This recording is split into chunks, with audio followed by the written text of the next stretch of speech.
जयति हरिरस्य सर्वदेवैकवत्यः परमगुरुरविष्टः व्याप्तितत्सज्जनानां निखिलगुणगणानो नित्यनिर्मुक्तदोषः करजनयनो श्रीपतिर्मानदो नमः कान्ताय कल्याणगुणेन्द्रदास्मे नमस्कृताय नारायणाय अखिलकारणाय श्रीप्राणनाथाय नमस्करोमि।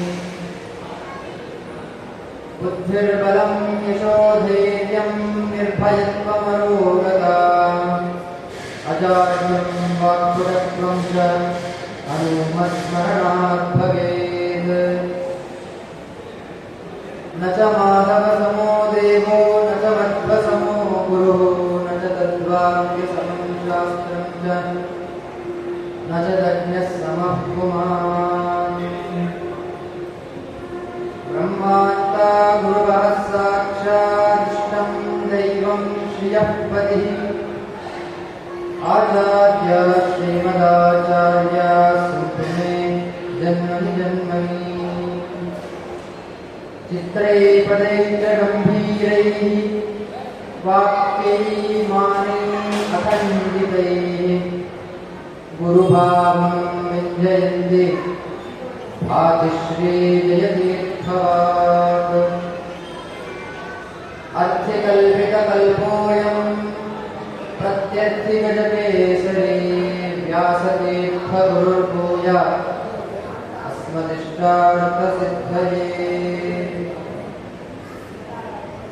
भक्तानां मानसाम्भोज भानवे कामधेनवे नमतां कल्पतरुवे जयीन्द्रगुरुवे नमः।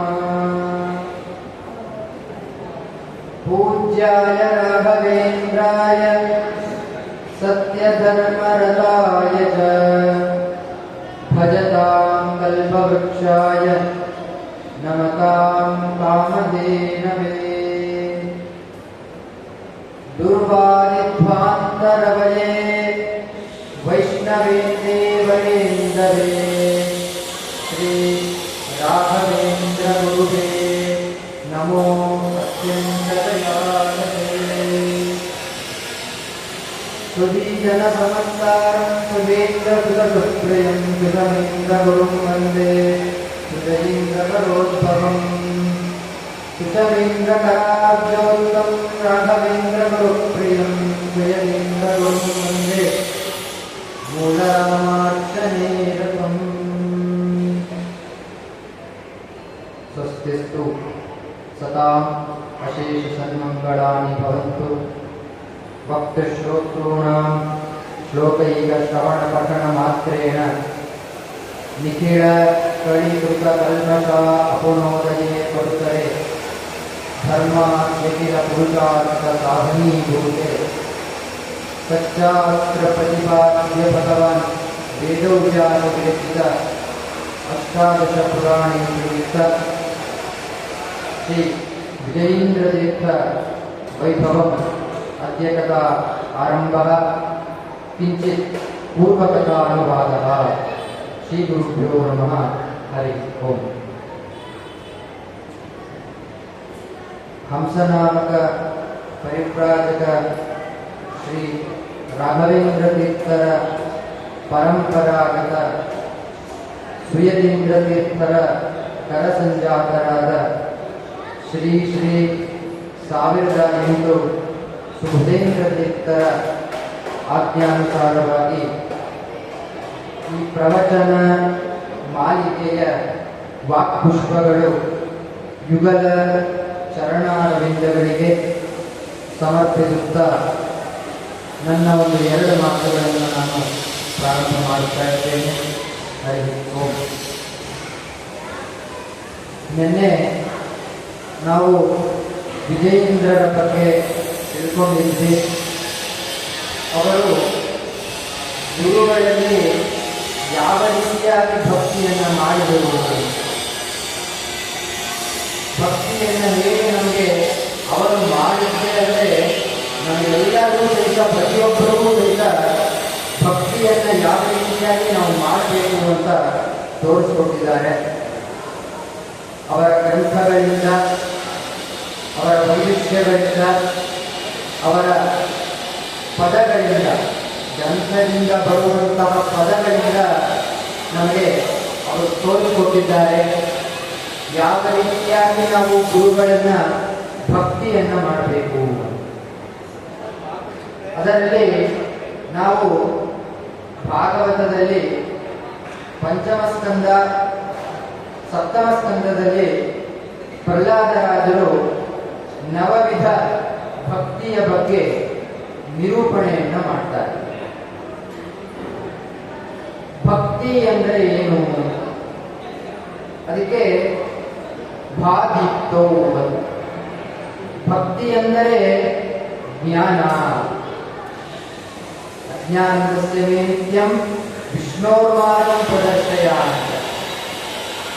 ಆ ಅಜ್ಞಾನವನ್ನು ಪಡೆದು ಜ್ಞಾನವೆಂಬ ಬೆಳಕನ್ನು ಕೊಡ್ತಾರಂತೆ ಆ ವ್ಯಾಸರಾಜರು.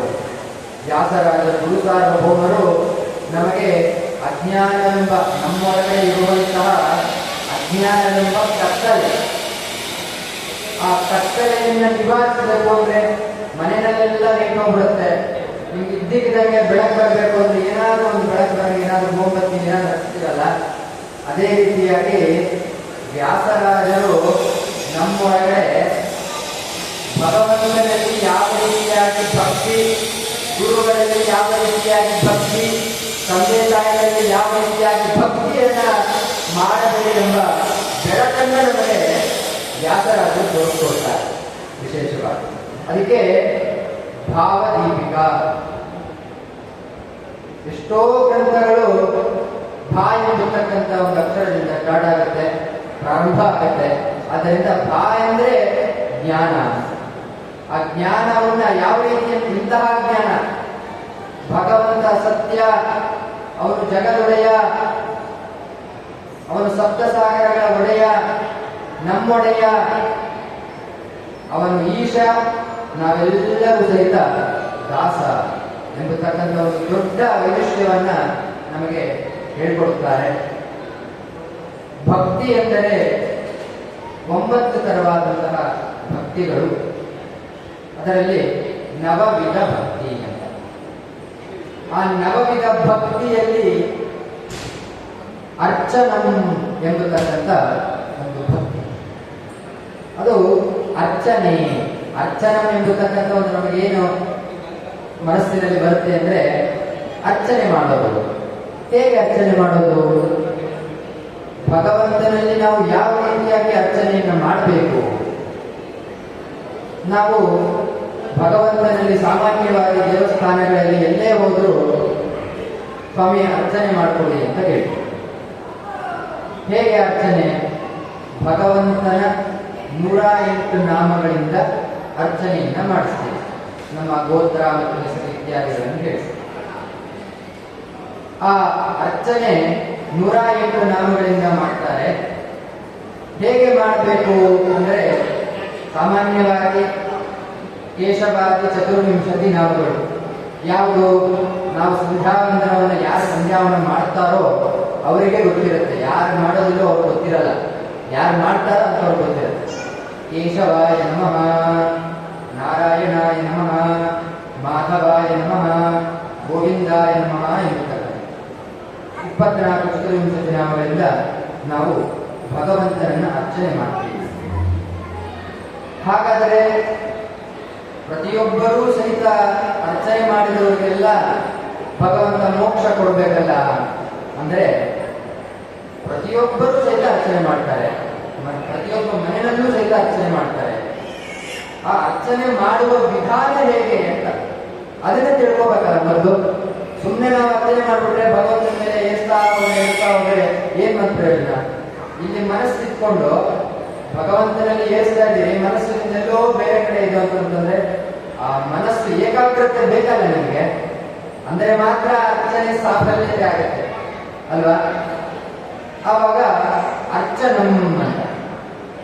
ಅರ್ಚನೆಗೆ ಇನ್ನೊಂದು ಅರ್ಥ ಏನ್ ಹೇಳ್ಬೇಕು ಅಂತಂದ್ರೆ, ಆ ಅರ್ಚನೆ ಮಾಡಬೇಕಾದರೆ ಭಗವಂತ ನೀನೇ ಒಂದು ದೊಡ್ಡ ಅರ್ಚನೆ, ಎಲ್ಲ ಪ್ರತಿಯೊಂದು ಸಹಿತ ನೀನೇ.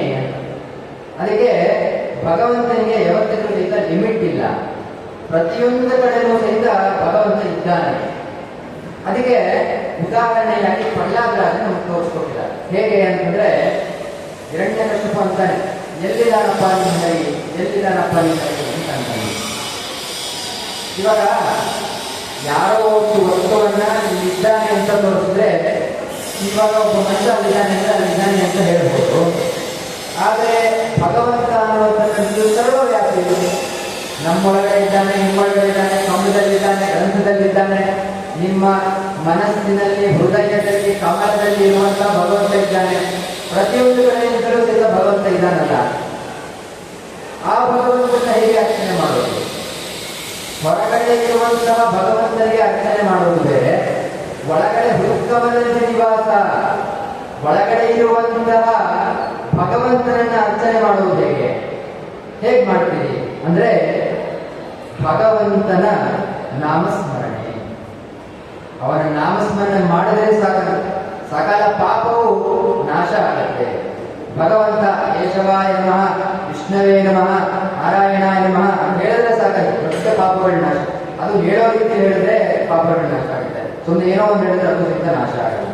ಅದಕ್ಕೆ ನಮಗೆ ಸಾಮಾನ್ಯವಾಗಿ ಪಂಚಭೂತ, ಪಂಚ ಕರ್ಮೇಂದ್ರಿಯ, ಪಂಚ ಜ್ಞಾನೇಂದ್ರಿಯ, 11ನೇದು ನಮಗೆ ಮನಸ್ಸು. 11ನೇದೇ ಯಾಕೆ ಮನಸ್ಸಿಟ್ರು ಅಂತಂದ್ರೆ, ನಮ್ಮ ಮನಸ್ಸಿಗೆ ಅಭಿಮಾನಿ ಯಾರಪ್ಪ ಅಂತಂದ್ರೆ ರುದ್ರದೇವರು. ಆ ರುದ್ರದೇವರು ನಮಗೆ ಮನಸ್ಸಿನಲ್ಲಿ ಮನೋನಿಯಾಮಕನಾಗಿ ಇದ್ದು ಆ ಭಗವಂತನ ಕಡೆಗೆ ಅರ್ಚನೆ ಮಾಡುವಂತಹ ಬುದ್ಧಿ ಕೊಟ್ಟು ನಮಗೆ ಭಗವಂತನಲ್ಲಿ ಅರ್ಚನೆ ಮಾಡ್ತಾರೆ. ಅದಕ್ಕೆ ದಾಸರಾಯರು ಒಂದು ಪದ್ಯವನ್ನು ಹೇಳ್ತಾರೆ. ಏನು ಅಂದ್ರೆ, ಕೈಲಾಸವಾಸ ಗೌರೀಶ ಈಶ ತೈಲಧಾರೆಯಂತೆ ಮನಸ್ಸು ಕೊಡೋ ಹರಿಯಲ್ಲಿ ಶಂಭೋ. ಕೈಲಾಸವಾಸ ಗೌರೀಶ ಈಶ. ಗೌರಿ ಪಾರ್ವತಿ ದೇವಿ, ಆ ಪಾರ್ವತಿ ದೇವಿಯ ಗಂಡ ಈಶ ಯಾರಪ್ಪ ಅಂತಂದ್ರೆ ಶಿವ. ಕೈಲಾಸ ವಾಸ, ಕೈಲಾಸ ಪರ್ವತದಲ್ಲಿ ಇಬ್ಬರು ಪತಿ ಪತ್ನಿಯ ದಂಪತಿಯ ಸಮೇತ ಕೂತಿರ್ತಾರಂತೆ. ಕೈಲಾಸ ವಾಸ ಗೌರೀಶ ಈಶ. ಸರಿನಾ? ಗೌರಿ ದೇವಿಯ, ಪಾರ್ವತಿ ದೇವಿಯ ಗಂಡ ಯಾರು? ರುದ್ರ, ಮನೋನಿಯಾಮಕ ರುದ್ರದೇವರು. ಗೌರೀಶ ಈಶ ತೈಲ ಧಾರೆಯಂತೆ ಮನಸ್ಸು ಕೊಡುವುದು. ತೈಲ ಅಂದ್ರೆ ಏನು ಅಂತ ಕೇಳಿದ್ರೆ ಎಣ್ಣೆ. ಇವಾಗ ಒಂದು ಎಣ್ಣೆ ನೀವು ಕೈ ಹಾಕೊಂಡ್ರೆ, ನೀವು ಏನ್ ಕಡಲೆಕಾಯಿ, ಅದರಲ್ಲೂ ಸಹಿತ ಎಣ್ಣೆಗಳಲ್ಲಿ ಬೇರೆ ಬೇರೆ ಇದೆ. ಕಡಲೆಕಾಯಿ ಎಣ್ಣೆ, ಕೊಬ್ಬರಿ ಎಣ್ಣೆ, ಅದ್ರ ತರ ಬೇರೆ ಬೇರೆ ತಾರೆ. ಆ ಕೊಬ್ಬರಿ ಎಣ್ಣೆ ಅಥವಾ ಕೊಬ್ಬರಿ ಎಣ್ಣೆ ಏನಾದ್ರು ಹಾಕೊಂಡ್ರೆ ನಿಮ್ಮ ಕೈ ಏನು ಸಹಿತ ಜಾಗ. ಅದೇ ರೀತಿಯಾಗಿ ನಿಮ್ಮ ಮನಸ್ಸಿನೊಳಗಡೆ ಇರುವಂತಹ ಕೆಟ್ಟ ಗುಣಗಳು, ಒಳಗಡೆ ಇರುವಂತಹ ಕ್ರೋಧ, ಮದ, ಮಾತ್ಸರ್ಯಾದಿಗಳೆಲ್ಲ ಜಾರ್ಕೊಂಡು ಹೋಗ್ಬೇಕು. ಅವಾಗ ಮಾತ್ರ ಮನಸ್ಸು ಶಕ್ತಿ ಆಗುತ್ತೆ. ಅದನ್ನೇ ಭಗವಂತನ ದಾಸರಾಯ ಹೇಳ್ತಾರೆ. ಕೈಲಾಸವಾಸ ಗೌರೀಶ ಈಶ ತೈಲಧಾರೆಯಂತೆ ಮನಸ್ಸು ಕೊಡು ಹರಿಯಲ್ಲಿ ಶಂಭೋ. ಈ ರೀತಿಯಾಗಿ ನಾವು ಭಗವಂತನನ್ನ ಅರ್ಚನೆ ಮಾಡುವುದು ಈ ರೀತಿಯಾಗಿ. ಭಾಗವತದ ಸಪ್ತಮ ಸ್ಕಂದದಲ್ಲಿ ಪ್ರಹ್ಲಾದರಾಯರು ವಿಶೇಷವಾಗಿ ನವವಿಧ ಭಕ್ತಿಗಳ ಬಗ್ಗೆ ವರ್ಣನೆ ಮಾಡಿದ್ದಾರೆ. ಹೇಗೆ ಅರ್ಚನೆಯನ್ನು ಮಾಡುವುದು? ನಾವು ಮನೆಯಲ್ಲಿ ದಿವಸಾದರೂ ಸಾಲಿಗ್ರಾಮವನ್ನು ಇಟ್ಟು ಅಥವಾ ಯಾವುದೋ ಒಂದು ವಿಗ್ರಹಗಳನ್ನು ಇಟ್ಟು ಪೂಜೆ ಮಾಡ್ತೀವಿ. ಆ ಸಾಲಿಗ್ರಾಮವನ್ನು ಇಟ್ಟು ನಾವು ಪೂಜೆ ಮಾಡಬೇಕಾದ್ರೆ ಅರ್ಚನೆಯನ್ನು ಹೇಗೆ ಮಾಡಬೇಕು ಅಂತ ತಿಳಿಸ್ಕೊಡ್ತಾರೆ. ಆಚಾರ್ಯರು ತಮ್ಮ ಗ್ರಂಥ ಯಾವುದು? ಆಚಾರ್ಯರು ಅಂತಂತಂದ್ರೆ ಜಗದ್ಗುರುಗಳಾದಂತಹ ಶ್ರೀಮನ್ ಮಧ್ವಾಚಾರ್ಯರು. ಆ ಗುರುಗಳು ತಮ್ಮ ಗ್ರಂಥ ಯಾವುದು ಅಂದ್ರೆ ಕೃಷ್ಣಾಮೃತ ಮಹಾರ್ಣವ. ಆ ಕೃಷ್ಣಾಮೃತ ಮಹಾರ್ಣವದಲ್ಲಿ ವಿಶೇಷವಾಗಿ ಆ ಅರ್ಚನೆ ಬಗ್ಗೆ ಒಂದು ವಾಕ್ಯವನ್ನು ಹೇಳ್ತಾರೆ. ಬಹಳ ವಿಶೇಷವಾಗಿರುವಂತಹ ವಾಕ್ಯ, ಮರ್ಮವಾಗಿರುತ್ತೆ. ಯಾಕಂದ್ರೆ ಶ್ರೀಮದಾಚಾರ್ಯರ ಒಂದೊಂದು ವಾಕ್ಯಗಳು ಸಹಿತ ಗಂಭೀರವಾಗಿದೆ ಅಂತ. ಅದಕ್ಕೆ ಚಿತ್ರೈ ಪದೈಶ್ಚ ಗಂಭೀರೈ ಅಂತ, ವಾಕ್ಯೈ ಮಾನಿ ಅಖಂಡಿತೈ ಅಂತ. ಅವರ ಒಂದೊಂದು ವಾಕ್ಯಗಳು ಗಂಭೀರವಾಗಿರುತ್ತೆ. ಸುಮ್ಮನೆ ನಾವು ಸಹಿತ ಮಾತಾಡ್ತೀವಿ, ಏನೇನೋ ಕೆಲಸಕ್ಕೆ ಬಾರಲ್ಲ ಅಂತ ಮಾತಾಡೋದೇ ಜಾಸ್ತಿ. ಭಗವಂತನಿಗೆ ಸಂಬಂಧಪಟ್ಟ ಮಾತುಗಳನ್ನು ಇಲ್ಲಿವರೆಗೂ ನಾವು ಆಡೋದಿಲ್ಲ. ಕೆಲಸಕ್ಕೆ ಬಾರಲ್ಲ ಅಂತ ಏನೇನೋ ಮಾತುಗಳನ್ನಾಡ್ತೀವಿ. ಆದರೆ ಭಗವಂತನ ಉಪಯೋಗಕಾರಿಯಾದಂಥದ್ದು ನಾವು ಮಾತನ್ನ ಆಡಬೇಕು. ಹೇಗೆ ಅಂದರೆ ಆಚಾರ್ಯರು ತಿಳಿಸ್ಕೊಡ್ತಾರೆ, ಅರ್ಚಿತ ಯೋ ದದಾತಿ ಅಮೃತತ್ವಂ ಮಾಂ ರಕ್ಷತು ಕೇಶವ. ಕೇಳ್ತಾರೆ ಶ್ರೀಮದಾಚಾರ್ಯರು, ಏನು ಅಂದ್ರೆ ಯಾರು ಭಗವಂತನನ್ನ ಅರ್ಚನೆಯನ್ನ ಮಾಡುತ್ತಾರೋ, ತಮ್ಮ ಭಕ್ತಿ ಶ್ರದ್ಧೆ ನವವಿಧ ಭಕ್ತಿಯಿಂದ, ತಮ್ಮ ಮನಸ್ಸಿನ ಏಕಾಗ್ರತೆಯಿಂದ ಯಾರು ಭಕ್ತಿಯನ್ನ ಮಾಡುತ್ತಾರೋ ಅವರಿಗೆ ಅಮೃತವನ್ನೇ ಕೊಡುತ್ತೇನೆ ಅಂತ. ಅದಕ್ಕೆ ಅಮೃತತ್ವಂ ಯೋ ದದಾತಿ ಅಮೃತತ್ವಂ ಮಾಂ ರಕ್ಷತು ಕೇಶವ ಅಂತ. ಅಮೃತ ಅಂದ್ರೆ ಏನು? ಎಲ್ಲರ ಮನಸ್ಸಿನಲ್ಲಿ ಅಮೃತ ಅಂತಂದ್ರೆ ಯಾರು ಅಮೃತ ಕುಡಿತಾರೋ ಅವರು ಅಮರರಾಗ್ಬಿಡ್ತಾರೆ, ಸಾಯೋದೇ ಇಲ್ಲ ಅಂತಂದ್ರೆ. ಈಗಿನ ಜಗತ್ತಿನಲ್ಲಂತೂ ಅದು ಸಿಗೋದು ಬಹಳ ದುರ್ಲಭ, ಸಿಗೋದೂ ಇಲ್ಲ. ನಾವು ಮನಸ್ಸಿನಲ್ಲಿ ತಂದುಕೊಡೋದು ಸಹಿತ ಆಗಲ್ಲ. ಆದರೆ ಹರಿ ನಿರ್ಮಾಲ್ಯ ಪಂಚಾಮೃತ, ಅವರ ಹಸ್ತೋದಕ, ಅದರಿಂದಲೇ ನಮಗೆ ಅರ್ಚನೆ ಎಂಬತಕ್ಕಂಥ ಒಂದು ಭಕ್ತಿ ಇರ್ತದಲ್ಲ, ಅದು ನಮಗೆ ಸಿಗುತ್ತೆ. ಅದಕ್ಕೆ ಹರಿ ನಿರ್ಮಾಲ್ಯ ಅಂತ. ಯಾರು ಬೆಳಗ್ಗೆ ಎದ್ದ ತಕ್ಷಣ ತುಳಸಿ ಮೃತ್ತಿಗೆಯನ್ನು ಹಚ್ಕೊಳ್ಳೋದಿಲ್ಲವೋ ಮಹಾನ್ ಘೋರ ಪಾಪ. ಎದ್ದ ತಕ್ಷಣ ಬೆಡ್ ಕಾಫಿ ಅಂತ ಕುಡಿತಾರೆ. ಎಲ್ಲ ಕಲಿಯುಗ, ಕಲಿ ಚೆನ್ನಾಗಿ ತಾಂಡವಾಡ್ತಾ ಇದ್ದಾನೆ. ಬೆಡ್ಡಲ್ಲಿ ಎದ್ದ ತಕ್ಷಣ ನಾವೇನ್ ಮಾಡ್ತೀವಿ ಅಂದ್ರೆ ಫಸ್ಟ್ ಕಾಫಿ ತಗೊಂಬಾರಮ್ಮ ಅಂತ ಹೇಳ್ತೀವಿ. ಭಗವಂತನ ಮುಖ ನೋಡಲ್ಲ, ಏನ್ ನೋಡಲ್ಲ, ಭಗವಂತನ ದರ್ಶನ ಮಾಡಲ್ಲ, ಫಸ್ಟ್ ಕಾಫಿ ಕುಡಿತಾರೆ. ಅದೆಲ್ಲ ವೇಸ್ಟ್. ಭಗವಂತನ ಒಂದು ನಾಮಸ್ಮರಣೆ ಮಾಡಬೇಕು. ಎದ್ದ ತಕ್ಷಣ ಪ್ರಾತಸ್ಮರಾಮಿ ವರಕುಂಡಲ ಶೋಭಿಗಂಡಂ ಅಂತ ಹೇಳ್ತಾರೆ. ಎದ್ದ ತಕ್ಷಣ ನಾವು ಭಗವಂತನ ಕೃಷ್ಣ ಗೋವಿಂದ ವಾಸುದೇವ ಅಂತಂದು, ಏನಾದ್ರೂ ನಮ್ಗೆ ನೋವಾಯ್ತು ಅಂದ್ರೆ ಅಯ್ಯೋ ಅಪ್ಪ ಅಮ್ಮ ಅಯ್ಯೋ ಅಂತ ಹೇಳ್ತೀವಿ. ಅನ್ಬಾರ್ದು, ಕೃಷ್ಣ ಗೋವಿಂದ ವಾಸುದೇವ ಅಂತ ಹೇಳ್ತೀವಿ. ಆದ್ದರಿಂದ ಯೋ ದದಾತಿ ಅಮೃತತ್ವಂ. ಅಮೃತ ಅಂದ್ರೆ ಮೋಕ್ಷ ಎಂಬತಕ್ಕಂಥ ಅಮೃತವನ್ನೇ ಆ ಶ್ರೀಮದಾಚಾರ್ಯ ಭಗವಂತ ನಮಗೆ ವೇದವ್ಯಾಸ ದೇವರು ಜಗದೊಡೆಯನಾದಂತಹ ನಾರಾಯಣ ನಮಗೆ ಕೊಡುತ್ತಾನೆ ಅಂತ ತಿಳಿಸ್ತಾರೆ. ಆ ಮೋಕ್ಷ ಎಂಬತಕ್ಕಂಥ ಅಮೃತವನ್ನು ನಾವು ಪಡೆಯಬೇಕಾದರೆ ಗುರುಗಳಲ್ಲಿ ಭಕ್ತಿ, ಭಗವಂತನಲ್ಲಿ ಭಕ್ತಿ, ಶ್ರದ್ಧಾ, ಮಹಿಮೆ ಎಷ್ಟು ಇಟ್ಟಿರಬೇಕು. ಆವಾಗ ಮಾತ್ರ ಮೋಕ್ಷವೆಂಬ ಅಮೃತತ್ವವು ನಮಗೆ ಸಿಗುತ್ತೆ, ಅಷ್ಟೇ ಹೊತ್ತು ಸಿಗೋದಿಲ್ಲ ಅಂತ ಹೇಳ್ತಾರೆ. ಯಾರು ಭಗವಂತನಲ್ಲಿ ಚೆನ್ನಾಗಿ ಅರ್ಚನೆಯನ್ನ ಶ್ರದ್ಧೆಯಿಂದ ಇಟ್ಕೊಂಡು ಮಾಡ್ತಾರೋ ಅವರಿಗೆ ಮೋಕ್ಷವೆಂಬತಕ್ಕಂಥ ಅಮೃತವನ್ನು ಭಗವಂತನು ಕೊಡ್ತಾರೆ. ಯಾರು ಮಾಡಲ್ಲ, ಯಾರು ಅರ್ಚನೆ ಮಾಡಲ್ಲ ಅವರಿಗೆ ಏನು ಅಂದ್ರೆ ಇನ್ನೊಂದು ವಾಕ್ಯ ಹೇಳ್ತಾರೆ. ಏನು ಅಂದ್ರೆ ತೇನರ ಪಶವೋ ಲೋಕೆ ಕಿಂ ತೇಷಾಂ ಜೀವಿತೆ ಪರಂ ಯೈರ್ನಲಬ್ಧ ಹರೇರ್ವಿತ್ತ ನಾಚಿಕೋ ಜನಾರ್ದನಃ. ತೇನರ ಪಶವೋ ಲೋಕೆ ಕಿಂ ತೇಷಾಂ ಜೀವಿತೆ ಪರಂ. ವೇದವ್ಯಾಸದೇವರು ಹೇಳ್ತಾರೆ ಏನಂತ, ಇದು ಸಂಸಾರವೆಂಬತಕ್ಕಂಥ ದೊಡ್ಡ ಸಾಗರ. ಆ ಸಂಸಾರವೆಂಬ ದೊಡ್ಡ ಸಾಗರದಲ್ಲಿ ಭಗವಂತನ ನೋಡುವಂತಹ ಒಂದು ಭಾಗ್ಯ, ಆ ಭಗವಂತನ ಎಂಬತಕ್ಕಂಥ ನೋಡುವ ಭಾಗ್ಯದಲ್ಲಿ ಕ್ಷೇತ್ರ ಮಹಿಮೆ ಇಂಥದ್ದೆಲ್ಲ ಇದ್ದಾಗ ಭಗವಂತನನ್ನ ಪೂಜೆ ಮಾಡುವಂತಹ ಭಾಗ್ಯ ನಮಗೆ ಕೊಟ್ಟಿದ್ದಾನೆ. ಸಂಸಾರ ಎಂಬ ದೊಡ್ಡ ಸಾಗರ, ಅದರಿಂದ ತಪ್ಪಿಸ್ಕೊಳ್ಳೋದೇ ಬಹಳ ಕಷ್ಟ. ಮಮತೆ ಏನ್ ಮಾಡಿದ್ರು ಸಹಿತ ನನ್ನ ಹೆಂಡತಿ, ನನ್ನ ಮಕ್ಕಳು, ನನ್ನ ಕಾರು, ನನ್ನ ಮನೆ ಏನು ಸಹಿತ ಮಾಡೋದ್ರಿಂದ ಹೋಗಲ್ಲ. ನಂದು ನಂದು ಎಲ್ಲ ನಂದು, ಅದೊಂದು ಅಹಂಕಾರ ಎಂಬತಕ್ಕಂಥ ಬಂದು ಎಲ್ಲ ಬಿದ್ದೋಗ್ಬಿಟ್ಟಿದೆ. ಫಸ್ಟ್ ನೀವು ಬಿಡಬೇಕಾದ್ರೆ ನಾನು ಎಂಬುದು ನನ್ನದು ಎಂಬತಕ್ಕಂಥ ಒಂದು ಬಿಟ್ಟು ಭಗವಂತ ಎಲ್ಲ ಕೇಶವ ನೀನೆ, ಎಲ್ಲ ಕೃಷ್ಣ ಅರ್ಪಣೆ, ಆ ಭಗವಂತನಿಗೆ ನಾವು ಅರ್ಪಣೆಯನ್ನ ಮಾಡಬೇಕು. ಅಂದಾಗ ಮಾತ್ರ ಆ ಭಗವಂತ ಅಂದ್ರೆ ಏನು ಅಂತ ಗೊತ್ತಾಗುತ್ತೆ ಹೊರತು ಇಲ್ಲಾಂದ್ರೆ ಗೊತ್ತಾಗೋದಿಲ್ಲ. ತೇನರಾಹ ಪಶವೋ ಲೋಕೆ ಕಿಂತೇಷಾಂ ಜೀವಿತೇ ಫಲಂ. ಒಂದು ಪಶು ಸಹಿತ ತಿನ್ನುತ್ತೆ, ಉಣ್ಣುತ್ತೆ, ಎಲ್ಲ ಪ್ರತಿಯೊಂದು ಸಹಿತ ಮಾಡುತ್ತೆ. ಆದರೆ ಅದು ಭಗವಂತನ ನಾಮಸ್ಮರಣೆ ಮಾಡುತ್ತಾ? ಒಂದು ಪಶು, ನಾಯಿ, ಒಂದು ಕಾಗೆ ಕಾ ಕಾ ಕಾ ಅಂತ ಕೂತ್ಕೊಳ್ಳುತ್ತೆ, ಅದಕ್ಕೂ ಸಹಿತ ಭಗವಂತನ ನಾಮಸ್ಮರಣೆ ಮಾಡಕ್ಕಾಗುತ್ತಾ? ಇಲ್ಲ. ನೋಡಿ, ಪಶುಗಳಿಗೆ ಆ ಒಂದು ಲಭ್ಯವನ್ನು ಕೊಟ್ಟಿಲ್ಲ, ನಮ್ಮ ಮನುಷ್ಯಗಳಿಗೆ ಕೊಟ್ಟಿದ್ದಾರೆ ಅಂತಂದ್ರೆ ಅದನ್ನ ನಾವು ಎಷ್ಟು ಉಪಯೋಗವನ್ನು ನಾವು ಮಾಡ್ಕೋಬೇಕು. ಬೇರೆಲ್ಲ ಉಪಯೋಗವನ್ನು ಮಾಡ್ಕೋತೀವಿ, ಇದನ್ನು ಮಾತ್ರ ಬಿಟ್ಬಿಟ್ರೆ ಏನೂ ಸಹಿತ ಪ್ರಯೋಗ ಇಲ್ಲ.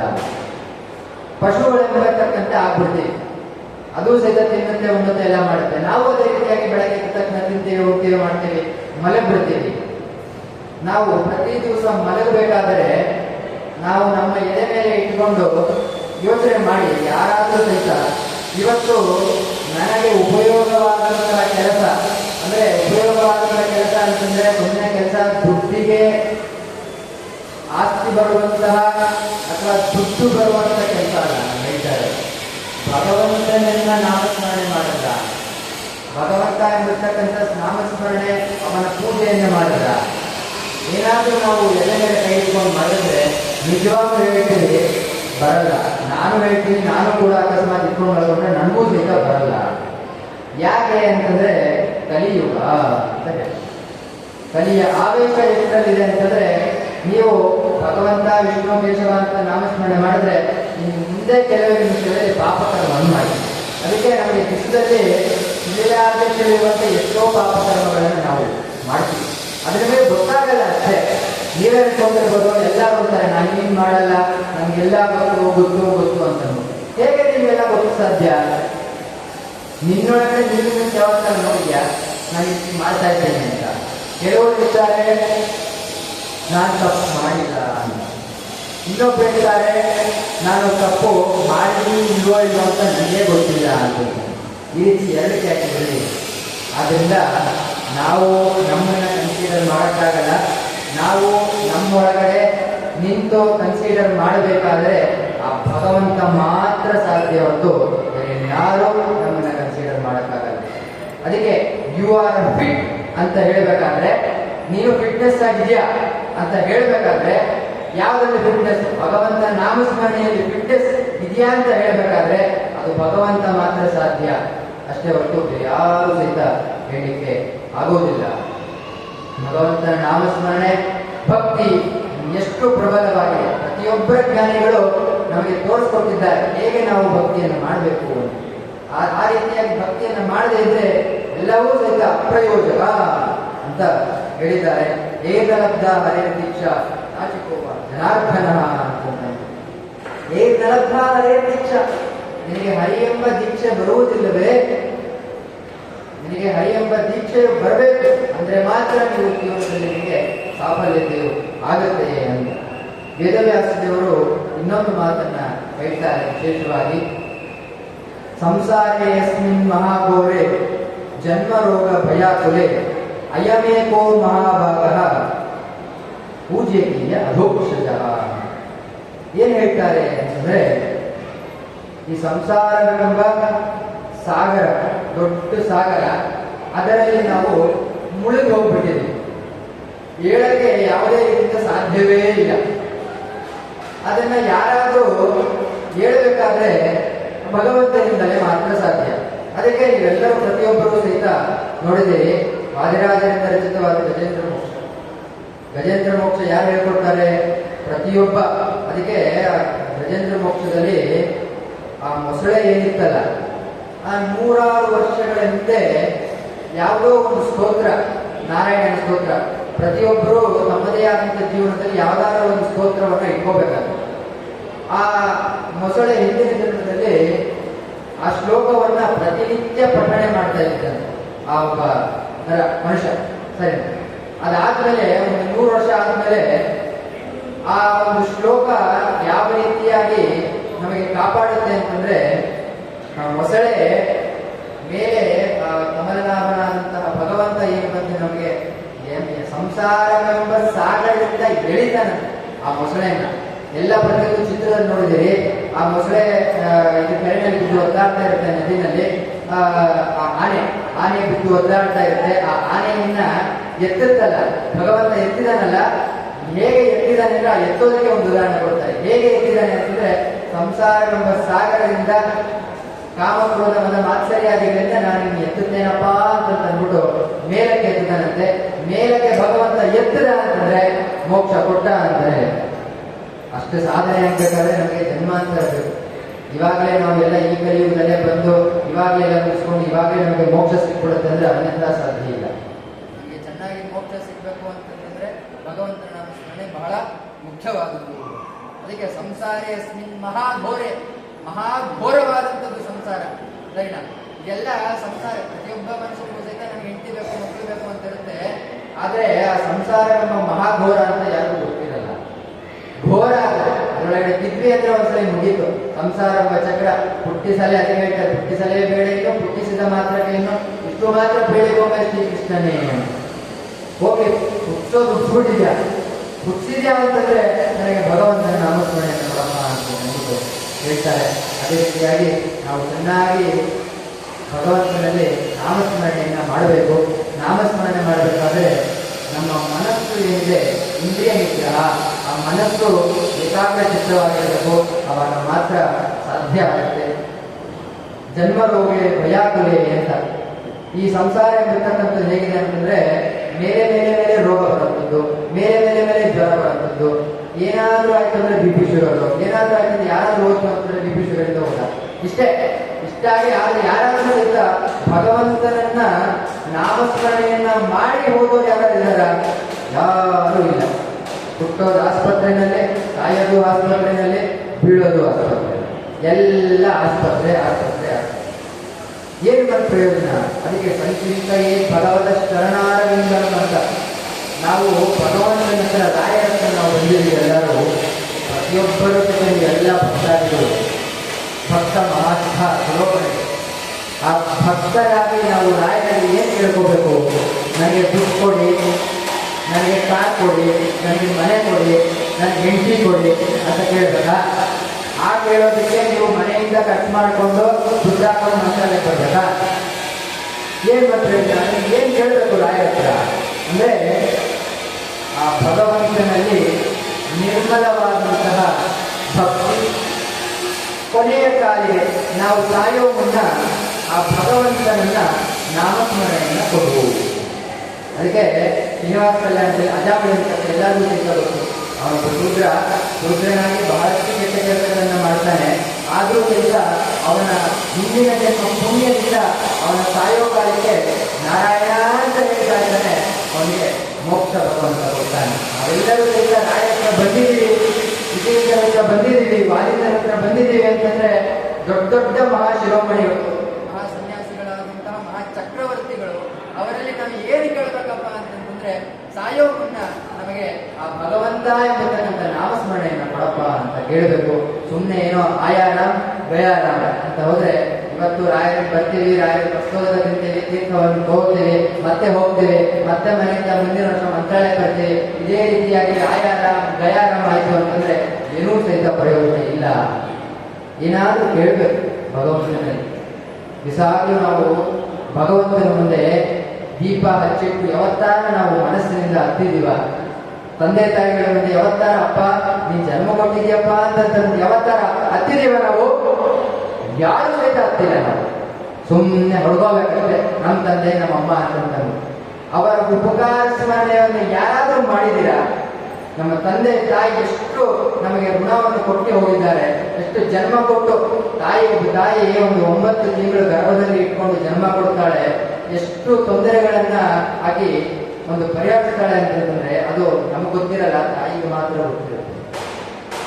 ಆ ತಾಯಿಯ ಋಣ, ತಂದೆಯ ಋಣ ಸಾರ್ಥಕ ಆಗಬೇಕು ಅಂದ್ರೆ ಆ ಭಗವಂತನ ಶರಣಾಗತನಾಗಬೇಕು. ಅದೊಂದೇ ಬಿಟ್ಟರೆ ಏನೂ ಪ್ರಯೋಜನ ಇಲ್ಲ. ನಾನು ಲಕ್ಷ, ಕೋಟಿ, ಬಿಲಿಯನ್, ಟ್ರಿಲಿಯನ್ ನೀವು ಗಟ್ಟಲೆ ದುಡ್ಡನ್ನ ಸಂಪಾದನೆ ಮಾಡಿ ಇಟ್ಕೊಂಡು ತಂದೆ ತಾಯಿ ಮುಂದೆ ಇಟ್ಟರೆ ಏನೂ ಪ್ರಯೋಜನ ಇಲ್ಲ.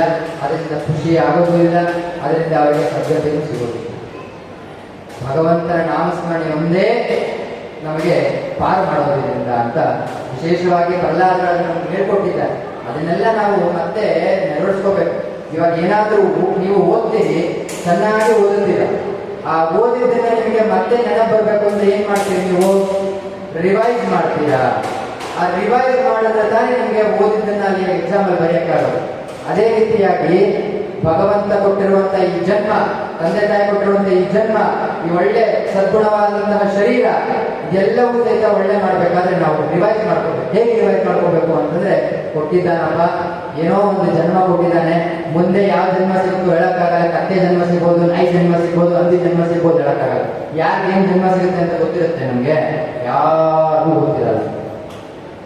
ಗೊತ್ತಿಲ್ಲ. ಆದ್ರಿಂದ ಚೆನ್ನಾಗಿ ಎಷ್ಟಾಗುತ್ತೋ ಅಷ್ಟು ರಿವೈಸ್ ಮಾಡ್ಕೊಂಡು ಹೋಗ್ಬೇಕು. ಇದೇನ್ ಜನ್ಮ ಸಿಕ್ಕಿದ್ರೆ ಚೆನ್ನಾಗಿ ನೀವು ಸಾರ್ಥಕವನ್ನೇ ಮಾಡ್ಕೋಬೇಕಷ್ಟೇ ಹೊರತು ಬೇರೆ ಅನ್ಯಥಾ ಮಾಡ್ಕೊಳಕ್ ಹೋಗ್ಬೇಡ್ರಿ ಅಂತ ವಿಶೇಷವಾಗಿ ನಿಮಗೆ ಪ್ರಹ್ಲಾದರಾಜರು ತಿಳಿಸ್ಕೊಟ್ಟಿದ್ದಾರೆ. ಇವತ್ತಿನ ಸುರೇಂದ್ರ ತೀರ್ಥರು ಇಂಥವರಪ್ಪ ಅಂತಂದ್ರೆ ಬಹಳ ವಿಶೇಷವಾಗಿ ಅವರ ಬಗ್ಗೆ ನಮಗೆ ತಿಳಿಸ್ಕೊಟ್ಟಿದ್ದಾರೆ. ವಿಜಯೀಂದ್ರರ ಗುರುಗಳು ಸುರೇಂದ್ರ ತೀರ್ಥ. ಸುರೇಂದ್ರ ತೀರ್ಥರ ಶ್ಲೋಕ ಯಶ್ಚಕಾರೋಪವಾಸೇನ ತ್ರಿವಾರಂ ಭೂಪ್ರದಕ್ಷಿಣಂ ತಸ್ಮೈ ನಮೋ ಯತೀಂದ್ರಾಯ ಶ್ರೀ ಸುರೇಂದ್ರ ತಪಸ್ವಿನೇ. ಯಶ್ಚಕಾರೋ ಉಪವಾಸೇನ ತ್ರಿವಾರಂ ಭೂಪ್ರದಕ್ಷಿಣಂ ತಸ್ಮೈ ನಮೋ ಯತೀಂದ್ರಾಯ ಶ್ರೀ ಸುರೇಂದ್ರ ತಪಸ್ವಿನೇ. ಬಹಳ ವಿಶೇಷವಾದಂತಹ ಅವರ ಶ್ಲೋಕಗಳು. ಇದರ ಅರ್ಥ, ಅವರು ಸುರೇಂದ್ರ ತೀರ್ಥರು ಉಪವಾಸದಿಂದ 3 ಭೂಪ್ರದಕ್ಷಿಣೆಯನ್ನ ಮಾಡ್ತಾರೆ. ಹರಿ ವಾಯು ಗುರುಗಳ ಅನುಗ್ರಹದಿಂದ 3 ಭೂಪ್ರದಕ್ಷಿಣೆಯನ್ನ ಮಾಡ್ತಾರೆ. ಹೇಗೆ? ಉಪವಾಸದಿಂದ ಮಾಡ್ತಾರೆ. ಅಂತಹ ಒಂದು ಸುರೇಂದ್ರರು ದೊಡ್ಡ ಮಹಾನುಭಾವರು. ನಮ್ಮ ಮಂತ್ರಾಲಯ ಮಠದ ಪರಂಪರೆಯಲ್ಲಿ ಬರುವಂತಹ ದೊಡ್ಡ ಮಹಾನ್ ಶಿರೋಮಣಿಗಳು, ಚಕ್ರವರ್ತಿಗಳು, ಪ್ರತಿಯೊಂದು ಏನು ಬೇಕಾದ್ರೂ ಹೇಳ್ಬೋದು. ಅವರು ಉಪವಾಸದಲ್ಲಿ 3 ಭೂಪ್ರದಕ್ಷಿಣೆಯನ್ನ ಮಾಡ್ತಾರೆ. ನೋಡಿ, ಭಗವಂತ ನಮಗೆ 15 ದಿವಸಕ್ಕೊಂದ್ಸರಿ ಕೊಡ್ತಾನೆ ಉಪವಾಸ ಮಾಡಿ ಅಂತ. ಏಕಾದಶಿ ಎಲ್ಲರಿಗೂ ಉಪವಾಸ ಅಂತಂದ್ರೆ ಏಕಾದಶಿ ಅಂತ ನೆನಪು.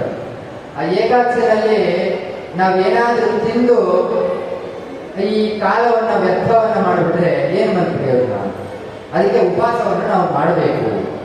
ಇರೋದೇ ಒಂದು 15 ದಿವಸಕ್ಕೊಂದ್ಸರಿ ಕೊಟ್ಟಿರ್ತಾರೆ, ಅದರಲ್ಲೂ ಸಹಿತ ನಾವು ಮಾಡದೇ ಇದ್ರೆ ಕೆಲವರು ಇರ್ತಾರೆ, ಇನ್ನೊಬ್ರು ಅಯ್ಯೋ ಸ್ವಾಮಿ ನೀವು ಉಪವಾಸ ಹೇಳಿದ್ರೆ ನಾವು ಬೇರೆ ಸಣ್ಣ ಉಪವಾಸಗಳೆಲ್ಲ ಮಾಡ್ತೀವಿ. ಎಂತ ಉಪವಾಸಗಳಂದ್ರೆ ಸಂಕಷ್ಟ ಚತುರ್ಥಿ, ಇರ್ಲಾರ್ದಲ್ಲ ಅವರವರೇ ನೆನ್ಸ್ಕೊಂಡು ನಾನು ಈ ಉಪವಾಸ ಮಾಡ್ತೀನಿ ಸ್ವಾಮಿ, ನಾನು ಈ ಉಪವಾಸ ಮಾಡ್ತೀನಿ ಅಂತಂದ. ಅದೆಲ್ಲ ಉಪವಾಸಗಳು ಭಗವಂತನಿಗೆ ಬರೋದಿಲ್ಲ. ಭಗವಂತ ಅದಕ್ಕೆ ಶ್ರುತಿ ಸ್ಮೃತಿ ವೇದಗಳನ್ನು ಹೇಗಿಟ್ಟಿದ್ದಾರೆ? ನಮಗೆ ಮುಖ್ಯ ಪ್ರಮಾಣ ವೇದ ಅಪೌರುಷಿಕವಾದದ್ದು ಅಂತ. ಒಬ್ಬ ಮಾನುಷನಿಂದ ನಿರ್ಮಿತವಾದದ್ದಲ್ಲ, ಅಪೌರುಷವಾದದ್ದು. ದೇವತೆಗಳು, ಭಗವಂತ ಸಾಕ್ಷಾತ್ತಾಗಿ ರಚನೆ ಮಾಡಿಕೊಡ್ತಾನೆ, ಶ್ರುತಿ ಸ್ಮೃತಿಗಳು ಕೊಡ್ತಾರೆ, ಶ್ರೀಮದಾಚಾರ್ಯರು ಬ್ರಹ್ಮಸೂತ್ರಗಳನ್ನು ಕೊಡ್ತಾರೆ, ಇಷ್ಟೆಲ್ಲ ಕೊಡ್ತಾರೆ. 18 ಪುರಾಣ ರೀ, ಒಂದಲ್ಲ ಎರಡಲ್ಲ, 18 ಪುರಾಣ. ಆ 18 ಪುರಾಣ ಯಾವತ್ತಾರು ಒಂದೇ ಸಾವಿರದ ನಾಮಸ್ಮರಣೆ ಮಾಡಿದ್ದೀವ ನಾವು? ರಾಮಾಯಣ, ಭಾಗವತ, ಗೀತಾ, ಪಾಂಚರಾತ್ರಾಗಮ ಎಷ್ಟು ಪುರಾಣಗಳಿದೆ, ಒಂದೊಂದು ಪುರಾಣದಲ್ಲಿ ಒಂದು ಶ್ಲೋಕ ಓದ್ಬಿಟ್ರೆ ದೊಡ್ಡ ಪುಣ್ಯ. ಅದಕ್ಕೆ ಮನಸ್ಸೇ ಬರಲ್ಲ. ಮನಸ್ಸು ಬರಬೇಕು ಅಂದ್ರೆ ಭಗವಂತನಲ್ಲಿ ನಿರತರಾಗಿರಬೇಕು. ಅದಕ್ಕೆ ಆ ಭಗವಂತನಲ್ಲಿ 18 ಪುರಾಣಗಳು. ಆ 18 ಪುರಾಣದಲ್ಲಿ ಒಂದು ದಿವಸನೂ ಸಹಿತ ವ್ಯಾಸರಿಗೆ ಒಂದ್ಸಲಿ ಚಿಂತೆ ಆಯ್ತಂತೆ, ಮನುಕುಲಕ್ಕೆ ನಾನು ಎಷ್ಟೋ ಗ್ರಂಥಗಳನ್ನು ಕೊಟ್ಟೆ, ವೇದ ಕೊಟ್ಟೆ, ಶ್ರುತಿ ಕೊಟ್ಟೆ, ಸ್ಮೃತಿ ಕೊಟ್ಟೆ, 18 ಪುರಾಣಗಳನ್ನು ಕೊಟ್ಟೆ, ಎಲ್ಲವೂ ಕೊಟ್ಟರು ಸಹಿತ ಇವರಿಗೆಲ್ಲರೂ ಸಹಿತ ದೇವರು ಅಂದ್ರೆ ಏನು ಅಂತಾನೆ ಗೊತ್ತಾಗಲಿಲ್ಲ. ಬಹಳ ವ್ಯಥೆ ಪಟ್ಟಂತೆ ವೇದವ್ಯಾಸದೇವರು. ಏನಾದ್ರೂ ಬೇರೆ ಕೊಡ್ಬೇಕಲ್ಲ ಅಂತಂದಾಗ ಅದಕ್ಕೆ ಶ್ರೀಮನ್ ಮಹಾಭಾರತ ಲಕ್ಷ ಶ್ಲೋಕಾತ್ಮಕವಾದದ್ದು. ಅದಕ್ಕೆ ಜನ್ಮಾದ್ಯಸ್ಯ ಯತೋ ಅನ್ವಯಾತ್ ಇದರತಶ್ಚ ಅರ್ಥೇಷು ವಿಘ್ನಸ್ವರಾಟ್ ತೇನೇ ಬ್ರಹ್ಮ ಹೃದಾಯ ಆದಿ ಕವಯೇ ಮುಹ್ಯಂತಿ ಯಂ ಸೂರಯಃ ತೇಜೋ ವಾರಿಮೃತಾಂ ಯಥಾ ವಿನಿಮಯೋ ಯತ್ರ ತ್ರಿಸರ್ಗೋ ಮೃಷಾತ್ ಧಾಮ್ನಾ ಸ್ವೇನ ಸದಾ ನಿರಸ್ತಕುಹಕಂ ಸತ್ಯಂ ಪರಂ ಧೀಮಹಿ. ಶ್ರೀಮದಾಚಾರ್ಯರು ಜಗದ್ಗುರು ಶ್ರೀಮದಾಚಾರ್ಯರು ಯಾವಾಗಲೂ ನೀವು ಅವರ ಒಂದು ಭಾವಚಿತ್ರ, ಫೋಟೋ ಅಂತ ಎಲ್ಲ ಅನ್ಬಾರ್ದು, ಭಾವಚಿತ್ರ ಅಂತ. ಅದಕ್ಕೆ ಭಾಚಿತ್ತು, ಭಾ ಅಂದ್ರೆ ಜ್ಞಾನ ಅಂತ, ಭಾವಚಿತ್ರ ಅಂತ ಹೇಳ್ಬೇಕು. ಅವ್ರ ಫೋಟೋ, ಇವ್ರ photo, Lakshmi photo, Narayan photo ಅಂತ ಮಾಡ್ಬೇಕು. ಅವರ ಭಾವಚಿತ್ರ ಎಷ್ಟು ಚೆನ್ನಾಗಿದೆ ಪದ. ಅದನ್ನೆಲ್ಲ ಉಪಯೋಗಿಸಬಾರ್ದು. ಸುಮ್ಮನೆ ಯಾವುದೋ ಇಂಗ್ಲಿಷ್ನವರ ಫೋಟೋ ಅಂತ ಉಪಯೋಗಿಸಿದ್ರೆ ಭಾವಚಿತ್ರ, ಅವರ ಭಾದಿತ್ತು, ಭಾವನೆ. ಅದಕ್ಕೆ ಅಷ್ಟು ಲಕ್ಷ ಶ್ಲೋಕಾತ್ಮಕವಾದದ್ದು ನಮಗೆ ಕೊಟ್ಟಿದ್ದಾರೆ. ಶ್ರೀಮದ್ ಆಚಾರ್ಯರ ಭಾವಚಿತ್ರದಲ್ಲಿ ಈ ರೀತಿಯಾಗಿ 2 ಇಟ್ಕೊಂಡಿದ್ದಾರೆ. ಏನು ಎರಡರ ಒಂದು ಮೀನಿಂಗ್, ಅರ್ಥ ಏನು ಅಂತಂದ್ರೆ ಪರೋ ಭಗವದ್ ವಿಷಯ, ಅಪರೋ ಜಗದ್ ವಿಷಯ ಅಂತ. ಪರಾಪರ ತತ್ವಗಳು. ಅದಕ್ಕೆ ಸ್ವತಂತ್ರಂ ಅಸ್ವತಂತ್ರಂ ಚ ದ್ವಿವಿಧಂ ತತ್ವಮಿಷ್ಯತೆ ಸ್ವತಂತ್ರೋ ಭಗವಾನ್ ವಿಷ್ಣು ಭಾವ ಭಾವೋ ದ್ವಿಧೇ ತರದ್. ಭಗವಂತ ಪರಾಪರ ತತ್ವಗಳು, ಈ ಎರಡನ್ನ ಭಗವಂತ ಶ್ರೀಮದಾಚಾರ್ಯ ನಮಗೆ ಎಲ್ಲ ಗ್ರಂಥಗಳಲ್ಲೂ ಸಹಿತ ತಿಳಿಸಿಕೊಟ್ಟಿದ್ದಾರೆ. ಒಂದು ಭಗವಂತನ ವಿಷಯ, ಇನ್ನೊಂದು ಜಗತ್ ವಿಷಯಗಳನ್ನ ವಿಶೇಷವಾಗಿ ತಿಳಿಸಿಕೊಟ್ಟಿದ್ದಾರೆ. ಆ ಏನು ಭಾಗವತ ಇದೆ ಅದರಲ್ಲಿ ಒಂದೊಂದು ಶ್ಲೋಕಗಳು ಸಹಿತ ವಿಸ್ತಾರವಾದದ್ದು, ಅರ್ಥಬಲ್ಲವದು ಮತ್ತು ವಿಶೇಷವಾದದ್ದು. ಅದರಲ್ಲಿ ಒಂದೊಂದು ಶ್ಲೋಕಗಳು ನಾವು ಅರ್ಥ ಮಾಡ್ಕೊಂಡ್ಬಿಟ್ರೆ ಜೀವನದಲ್ಲಿ ನಾವು ಸಾರ್ಥಕರಾಗ್ತೀವಿ. ಆದ್ದರಿಂದ ಪ್ರತಿಯೊಬ್ಬರೂ ಸಹಿತ ನಮಗೆ ಹುಟ್ಟುತ್ತಾನೆ ಯಾರು ಸಹಿತ ವಿದ್ಯೆ ಬರಲ್ಲ. ಸಂಸ್ಕಾರ ಅದಕ್ಕೆ ದೊಡ್ಡದು ಅಂತಂದ್ರೆ ಸಂಸ್ಕಾರ. ಏನು ಸಂಸ್ಕಾರ ಅಂದ್ರೆ ಸಂಸ್ಕಾರ ಅಂತಂದ್ರೆ ಏನೋ ಪ್ರತಿಯೊಬ್ಬ ಏನೋ ಒಬ್ಬ ನಾರ್ಮಲ್ ಮನುಷ್ಯನು ಸಹಿತ ಸಂಸ್ಕಾರ ಕೊಡ್ತಾನೆ. ಆ ಥರ ಸಂಸ್ಕಾರ ಅಲ್ಲ. ಯಾರಾದ್ರೂ ಒಬ್ಬ ಚಿಕ್ಕ ಮಗುವಿಗೆ ಸಂಸ್ಕಾರನೇ ಕೊಡ್ಬೇಕು ಅಂದ್ರೆ ದೊಡ್ಡವರು ನೋಡಿದ್ರು ನಮಸ್ಕಾರ ಮಾಡ್ತೀವಿ, ಗುರುಗಳು ನೋಡಿದ್ರು ನಮಸ್ಕಾರ ಮಾಡಬೇಕು. ಒಳ್ಳೆ ಹಿರಿಯ ಭಾವದಲ್ಲಿ ಒಳ್ಳೆ ಮಾತಾಡ್ಬೇಕು. ನಮಸ್ತೆ, ಹೇಗಿದ್ದೀರಾ, ಚೆನ್ನಾಗಿದ್ದೀರಾ, ಏನ್ರಿ ಚೆನ್ನಾಗಿದ್ದೀರೇನ್ರಿ ಅಂತ ಅಂದ್ಬಿಟ್ರೆ ಇದು ವಾದಗಳು ಯಾವುದು ಸಹಿತ ಬರುತ್ತೆ. ಇದೆಲ್ಲ ಅಪಶಬ್ದ ವಾಚ್ಯಗಳು ಅಂತ. ನಿಮ್ಮಲ್ಲಿ ನಿಮ್ಮ ಮಾತುಗಳನ್ನೆಲ್ಲ ತಾತ್ವಿಕ ನಮೋಸ್ತು ಸಾತ್ವಿಕ ದೇವ ಅಂತ ತತ್ವಾಭಿಮಾನಿ ದೇವತೆಗಳೆಲ್ಲ ನಿಮ್ಮನ್ನ ನೋಡ್ತಾ ಇರ್ತಾರೆ. ಯಾರು ಏನು ಮಾಡ್ತಾರೆ, ಏನು ಮಾಡ್ತಾ ಇಲ್ಲ, ಏನು ಭಗವಂತನ ಸ್ಮರಣೆ ಮಾಡ್ತಾ ಇರೋಣ, ಭಗವಂತನ ಸ್ಮರಣೆ ಮಾಡ್ತಾ ಇಲ್ವಾ ಅಂತ ಪ್ರತಿಯೊಬ್ಬರು ಸಹಿತ ತತ್ವಾಭಿಮಾನಿ ದೇವತೆಗಳು ನೋಡ್ತಾ ಇರ್ತಾರೆ. ನಾವು ಸುಮ್ಮನೆ ಅನ್ಕೋಬಹುದು, ನಾವೆಲ್ಲ ಒಂದು ಮೂಲೆಯಲ್ಲಿ ಹೋಗ್ಬಿಟ್ಟು ಏನೋ ಒಂದು ಕೆಲಸ ಮಾಡ್ಕೊಂಡ್ಬಿಟ್ರೆ ಅದು ದೇವರಿಗೆ ಗೊತ್ತಾಗಲ್ಲ ಅಂತಿಲ್ಲ. ಪ್ರತಿಯೊಬ್ಬ ಸರ್ವ ನಿಯಾಮಕ ಅಂತ, ಎಲ್ಲ ನಿಯಮನೇ ಅವನೇ ಮಾಡೋದು ಭಗವಂತ. ಎಲ್ಲ ಪ್ರತಿಯೊಬ್ಬ ಭಗವಂತನಿಗೆ ಪ್ರತಿಯೊಂದು ಸಹಿತ ತಿಳಿಯುತ್ತೆ. ಆದ್ದರಿಂದ ಸಂಸ್ಕಾರವನ್ನು ನಾವು ದೊಡ್ಡದಾಗಿ ಕೊಡಬೇಕು. ಅದೇ ರೀತಿಯಾಗಿ ಭಗವಂತನಲ್ಲಿ, ಹಿರಿಯ ಗುರುಗಳಲ್ಲಿ ಚೆನ್ನಾಗಿ ಶ್ರದ್ಧೆಯನ್ನು ಇಡಬೇಕು. ಅದೇ ರೀತಿಯಾಗಿ ಎಂತಹ ಸುರೇಂದ್ರ ತೀರ್ಥರು ಅಂದ್ರೆ, ಆ ಸುರೇಂದ್ರ ತೀರ್ಥರು ಒಂದು ಚಿಕ್ಕ ಸನ್ನಿವೇಶ.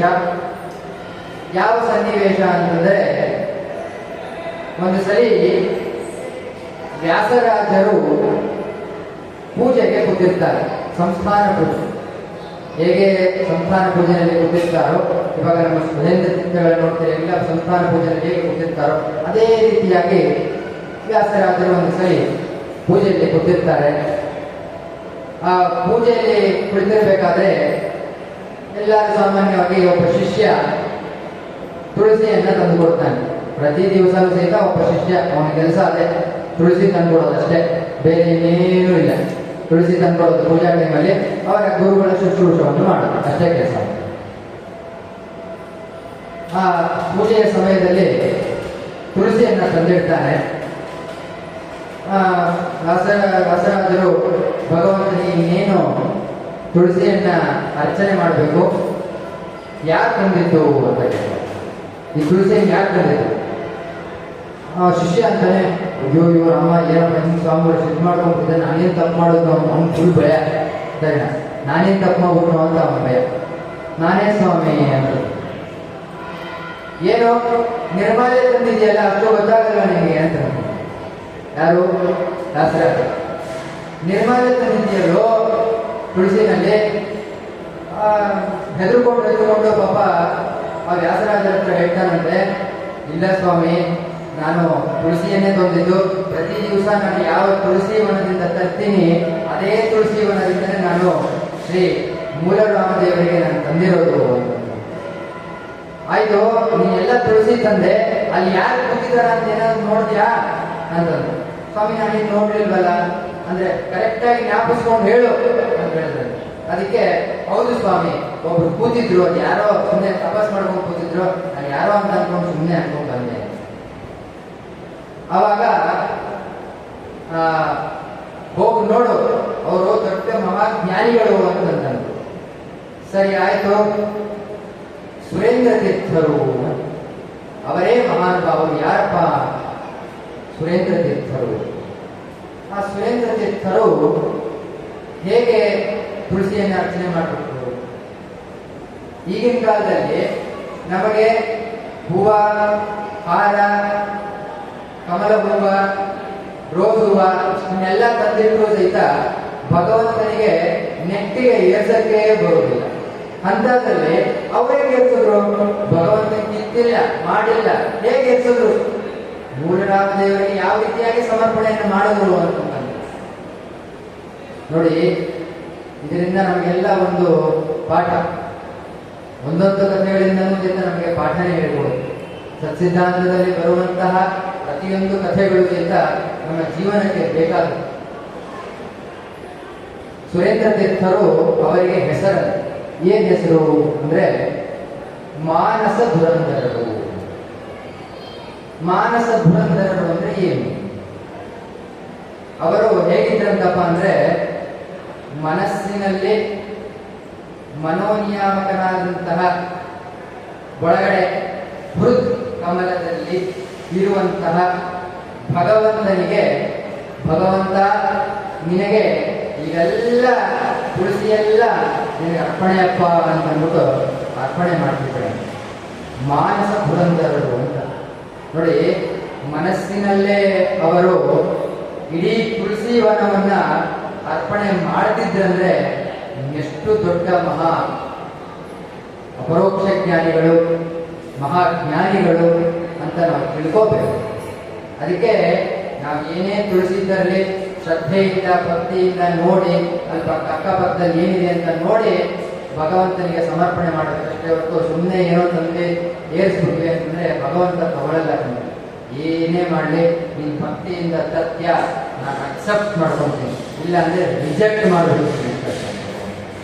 ನೀವು ಚೆನ್ನಾಗಿ ಭಗವಂತನ ಹತ್ರ ಕಳಿಸ್ಕೋಬೇಕು, ಅವನ ಅನುಗ್ರಹಕ್ಕೆ ಪಾತ್ರ ಆಗಬೇಕು ಅಂದ್ರೆ ಅದು ಒಂದೇ ಸಾಧ್ಯ, ಅದು ನಿಮ್ಮ ಭಕ್ತಿ ಅಂತ ಹೇಳ್ತಾರೆ. ಅಂತಹ ಸುರೇಂದ್ರರು ಗೊತ್ತಾಯ್ತು ವ್ಯಾಸರಾಜರಿಗೆ, ಓ ದೊಡ್ಡ ಜ್ಞಾನಿಗಳೇ ಬಂದಿದ್ದಾರಪ್ಪ ಅಂತ. ಆವಾಗ ಶಿಷ್ಯನಿಗೆ ಹೇಳಿ ಕಳಿಸ್ತಾರೆ, ಅವರಿಗೆ ನಮ್ಮೊಡನೆ ಪೂಜೆಗೆ, ಸಂಸ್ಥಾನ ಪೂಜೆಗೆ ಕರೀಲಿ ಅಂತ ಶಿಷ್ಯನ ಕೈಲಿ ಹೇಳಿ ಕಳಿಸ್ತಾರೆ. ಶಿಷ್ಯನ ಕೈಲಿ ಹೇಳಿ ಕಳಿಸೋದಾದ್ರೆ ತಾವೂ ಸಹಿತ ಬಂದು ಹೇಳ್ತಾರೆ, ಸ್ವಾಮಿ ಇವತ್ತು ತಾವು ನಮ್ಮ ಮಠದಲ್ಲಿ ಸಂಸ್ಥಾನ ಪೂಜೆಯನ್ನು ಮಾಡಬೇಕು. ಸರಿ ಆಯ್ತು, ಆಯ್ತು ಬರೋಣ ಅಂತ ಹೇಳಿದರು. ಯಾರು? ಸುರೇಂದ್ರ. ಅವರು ಬಂದು ಪ್ರತಿಯೊಂದು ಸಹಿತ ಪೂಜೆಯನ್ನ, ಸಾಮಗ್ರಿಗಳನ್ನ ಬಹಳ ವೈಭವೋಪೇತ ಪೂಜೆಯನ್ನ ಮಾಡಿದಂತೆ ನೋಡಿ.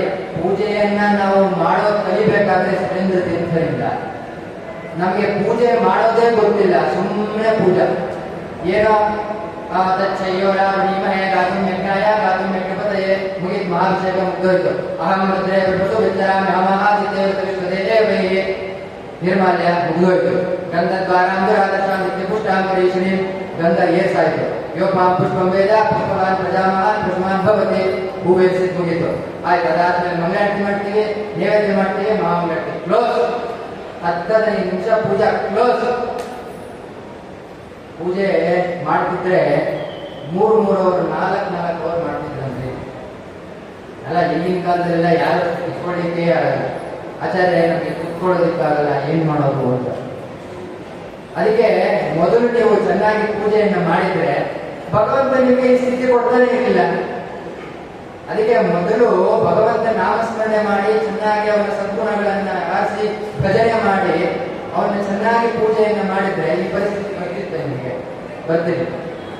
ಚೆನ್ನಾಗಿ ಪೂಜೆಯನ್ನ ಮಾಡಬೇಕು, ವಿಶೇಷವಾಗಿ ಸಮೀಚೀನವಾಗಿ ವಿಶೇಷವಾಗಿ ಪೂಜೆಯನ್ನು ನಾವು ಮಾಡಬೇಕು. ಇಲ್ಲದ್ರೆ ಏನೂ ಸಿಕ್ಕ ಪ್ರಯೋಜನ ಇಲ್ಲ.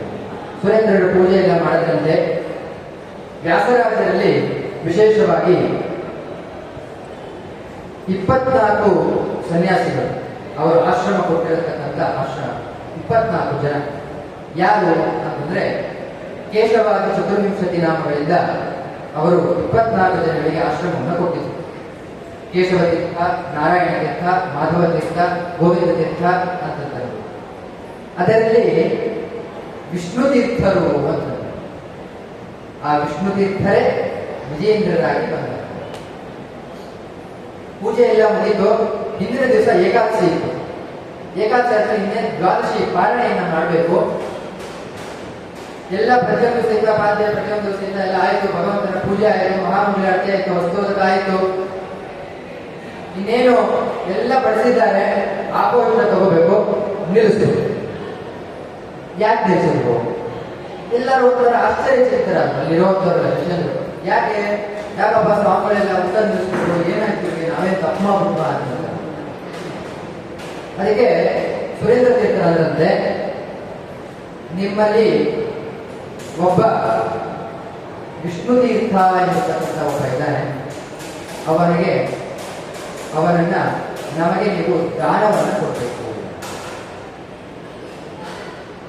ಸುರೇಂದ್ರ ತೀರ್ಥರು ವ್ಯಾಸರಾದರು ಸಾಮಾನ್ಯವಾಗಿ 5 ವರ್ಷ 5ರಿಂದ 6ನೇ ವರ್ಷದಿಂದ ನೋಡಿಕೊಂಡು ಸಕಲ ಕಲೆಗಳು ಸಕಲ ವಿದ್ಯೆಗಳನ್ನ ಧಾರೆ ಎರೆಸಿಕೊಟ್ಟಂತೆ ಅಂತಹ ಒಂದು ಶಿಷ್ಯನನ್ನ ಕೊಡಬೇಕಾದರೆ ಏನಾದ್ರೂ ಒಂದು ಮಟ್ಟಿಗಾದ್ರು, ಇವಾಗ ಯಾರಾದ್ರೂ ಬಂದು ನಿಮಗೆ ನಿಮ್ಮ ಮಗನ್ ನಾನು ಕೊಟ್ಬೇಡ್ರಿ ಅಂತ ಕೊಟ್ಟಕ್ಕೆ ಸಾಧ್ಯನಾ? ಎಷ್ಟು ಯೋಚನೆ ಮಾಡ್ತಾರೆ, ಅಯ್ಯೋ ನನ್ನ ಮಗನ್ ನಾನು ಕೊಡಲ್ಲ, ಅಯ್ಯೋ ರಾಮ ಅಂತ ಹೇಳ್ತಾರೆ. ಆದ್ರೆ ಸುರೇಂದ್ರ ತೀರ್ಥ ಒಂದು ಚೂರು ಶಿಷ್ಯ ಬಾಲಕನಿಂದ ಚೆನ್ನಾಗಿ ವೃದ್ಧ ಪ್ರೌಢಿಮೆ ಬರೋ ತನಕ ಚೆನ್ನಾಗಿ ವಿದ್ಯೆಗಳ ಸಕಲ ವಿದ್ಯೆ ಪಾರಂಗತಗಳನ್ನು ಧಾರೆ ಎರೆದು ಚೆನ್ನಾಗಿ ವಿದ್ಯೆ ಕಲಿಸಿದ್ರಂತೆ. ಅಂಥವ್ರನ್ನ ಕೇಳ್ಬಿಟ್ರೆ ಇದ್ದೀವಿ ನನಗೆ ಒಂದು ಚೂರು ಯೋಚನೆ ಮಾಡಲಿಲ್ವಂತೆ ಸುರೇಂದ್ರ ತೀರ್ಥ. ಕಾಸರಾಜ್ ಒಂದು ಚೂರು ಯೋಚನೆ ಮಾಡಲಿಲ್ವಂತೆ, ಕೊಟ್ಬಿಡ್ರೆ ಆಯ್ತು ಸ್ವಾಮಿ, ನೀವು ಏನಾದರೂ ತಗೋತಾ ಇದ್ದೀರಾ ಅಂದ್ರೆ ಗೋಪಾಲಕೃಷ್ಣನ ಒಂದು ಇಚ್ಛೆ ಇರಬೇಕು. ಮೂಲನಾಮನ ಇಚ್ಛೆನೇ ಈ ರೀತಿಯಾಗಿತ್ತು ಅಂತಂದ್ರೆ ನಾವ್ಯಾರು ಅದಕ್ಕೆ ಭಗವಂತನ ಇಚ್ಛೆ ಇದ್ರೆ ಒಂದು ಹುಲ್ಲುಗಡ್ಡಿನೂ ಸಹಿತ ಅಲ್ಲ ಅಲ್ವಾ? ಅದೇ ರೀತಿಯಾಗಿ ಒಂದಂತೆ ಕೃಷ್ಣನ ಇಚ್ಛೆನೇ ಈ ರೀತಿಯಾಗಿತ್ತು ಅಂತಂದ್ರೆ ನಾವೇನ್ ಮಾಡೋದು? ಆಯ್ತು ಸ್ವಾಮಿ ತಗೊಳ್ಳೋದು, ಒಂದು ಚೂರು ಸಹಿತ ಸಿಟ್ಟು ಮಾಡ್ಕೊಳ್ಳೋದು, ಕೋಪ ಮಾಡ್ಕೊಳ್ಳೋದು ಮಾಡಿಲ್ಲಂತೆ. ಆ ಒಂದು ಲಘು ಮುಖದಿಂದ ಆಯ್ತು ಸ್ವಾಮಿ ಕೊಡ್ತೀವಿ ಅಂತಂದ್ರೆ ಯಾಕೆ ಅಂತಂದ್ರೆ ಅವರಿಗೆ ಗೊತ್ತಿತ್ತಂತೆ ಮುಂದೆ ಇವರು ವಿಜಯೀಂದ್ರರಾಗಿ ಬಂದು ನಮ್ಮ ಮಾಧ್ವ ಸಿದ್ಧಾಂತದಲ್ಲಿ ದೊಡ್ಡ ಕೊಡುಗೆಗಳನ್ನ ತಾಂತ್ರಿಕ ಕೊಡುಗೆಗಳನ್ನ ಕೊಡ್ತಾರೆ ಅಂತಂದ್ರು. ಯಾಕೆಂದ್ರೆ ಅವರೆಲ್ಲ ಅಪರೋಕ್ಷ ಜ್ಞಾನಿಗಳು. ಸರಿನಾ? ಅಪರೋಕ್ಷ ಜ್ಞಾನಿಗಳಂದ್ರೆ ಏನು ಅಂತಂದ್ರೆ ಮುಂದೆ ಆಗುವಂತಹ ಸನ್ನಿವೇಶಗಳು ಹಿಂದೆ ಗೊತ್ತಿರುತ್ತವೆ. ಅಂತಹ ಅಪರೋಕ್ಷ ಜ್ಞಾನಿಗಳು ಅಂಥವ್ರನ್ನೆಲ್ಲ ಬಹುಶಃ ಇವಾಗ ನೋಡ್ಲಿಕ್ಕೆ ಆಗೋದೇ ಇಲ್ಲ. ನಮ್ಮ ಮಂತ್ರಾಲಯ ಮಠದ ಸಾರ್ವಭೌಮ ರಾಘವೇಂದ್ರರು ಸಹಿತ ಅಪರೋಕ್ಷ ಜ್ಞಾನಿಗಳು, ದೊಡ್ಡ ದೊಡ್ಡ ಪವಾಡಗಳಿದೆ ಅವರು. ಆದ್ದರಿಂದ ಅಂದ್ರೆ ರಾಯ ಸ್ವಾಮಿ ತಗೊಂಡೋಗಿ ಅವ್ರು ಗೊತ್ತಿತ್ತು ಮುಂದೆ ವಿಜೇಂದ್ರ ಈ ರೀತಿಯಾಗಿ ಮಾಡಬೇಕು ಅಂತ. ಅವಾಗ ಒಂದು ಚಿಕ್ಕ ಶ್ಲೋಕ ಹೇಳ್ತಾರೆ, ಏನು ಅಂದ್ರೆ ಶ್ರೀ ಮಧ್ವಜಯ ರಾಜೇಂದ್ರ ವಿಭುದೇಂದ್ರಾಯ ವಂಶಜಂ ಸುರೇಂದ್ರ ಕರ ಸಂಜಾತಂ ವಿಜಯೀಂದ್ರ ಗುರುಂ ಭಜೆ. ಶ್ರೀಮದಾಚಾರ್ಯರ ವಂಶದಲ್ಲಿ ಅವರ ಸತ್ಸಿದ್ಧಾಂತದಲ್ಲಿ ಬಂದಿರುವ ಜಯತೀರ್ಥರು ಮತ್ತು ವಿಭುದೇಂದ್ರರ ವಂಶದಲ್ಲಿ ಬರುವಂತಹ ಸುರೇಂದ್ರ ತೀರ್ಥರು ಕರಸಂಜಾತರಾದಂತಹ ವಿಜಯೀಂದ್ರ ಸ್ವಾಮಿಗಳಿಗೆ ನಾನು ಭಜನೆಯನ್ನ ಮಾಡ್ತೇನೆ. ಭಜನೆ ಅಂದ್ರೆ ನಮಸ್ಕಾರವನ್ನು ಮಾಡ್ತೇನೆ ಅಂತ. ಮತ್ತು ಅವರ ಶ್ಲೋಕ ಭಕ್ತಾನಾಂ ಮಾನಸಾಂಭೋಜ ಭಾನವೇ ಕಾಮಧೇನವೇ ನಮತಾಂ ಕಲ್ಪತರುವೆ ಜಯೀಂದ್ರ ಗುರುವೇ ನಮಃ ಅಂತ ಅವರ ಚರಣ ಶ್ಲೋಕ. ಬಹಳ ವಿಶೇಷವಾದ ಶ್ಲೋಕ ಇದು. ಅವರಿಗೆ ಅರ್ಥ ಹೇಳಬೇಕಂದ್ರೆ ಭಕ್ತಾನಾಂ ಮಾನಸಾಂಭೋಜ ಅಂತ. ಭಕ್ತರಲ್ಲಿ ಕುಂಭಕೋಣ, ಅವರ ಕುಂಭಕೋಣ ನಿವಾಸಿ ವಿಜಯೇಂದ್ರರು ಕುಂಭಕೋಣದಲ್ಲಿ ವಾಸವಾಗಿರುತ್ತವರು. ಅವರು ಆರಾಧನೆ ಇನ್ನೇನು ಸಮೀಪದಲ್ಲಿ ಬಂತು. ಜುಲೈ 2 ಅವರ ಆರಾಧನಾ ಮಹೋತ್ಸವ. ನಾವೆಲ್ಲ ದೊಡ್ಡ ಮಹಾನ್ ಭಾಗ್ಯವಂತರು. ಅವರ ಆರಾಧನೆ ಬರ್ತಾ ಇದೆ ಅಂತಂದ್ರೆ ದೊಡ್ಡ ಖುಷಿ ನಮಗೆಲ್ಲ. ಚೆನ್ನಾಗಿ ನಾವು ಖುಷಿ ಪಡ್ಬೇಕಲ್ಲ, ಬೇಜಾರು ಪಡ್ಕೋಬಾರ್ದು, ಚೆನ್ನಾಗಿ ಖುಷಿ ಪಡಬೇಕು. ಅವರ ಗ್ರಂಥಗಳನ್ನ ಅಧ್ಯಯನ ಮಾಡಬೇಕು. ಅವರು ಆರಾಧನೆ ಸಮಯದಲ್ಲಿ ಆರಾಧನೆಯನ್ನ ಬಿಟ್ಟು ಯಾವಾಗಲೂ ಸಹಿತ ಅವರು ಅಂತರ್ಮುಖಿಗಳಾಗಿರ್ತಾರೆ. ಅಂತರ್ಮುಖಿ ಅಂದ್ರೇನು? ವೃಂದಾವನದ ಒಳಗಡೆ ಇರ್ತಾರೆ ಅಂತ. ಅಂತರ್ಮುಖಿಯಾಗಿ ಏನ್ ಮಾಡ್ತಾ ಇರ್ತಾರೆ? ಸದಾ ಹರಿಪಾದ ಭಜನೆಯನ್ನ ಮಾಡ್ತಾ ಇರ್ತಾರೆ ಅಂತಾರೆ.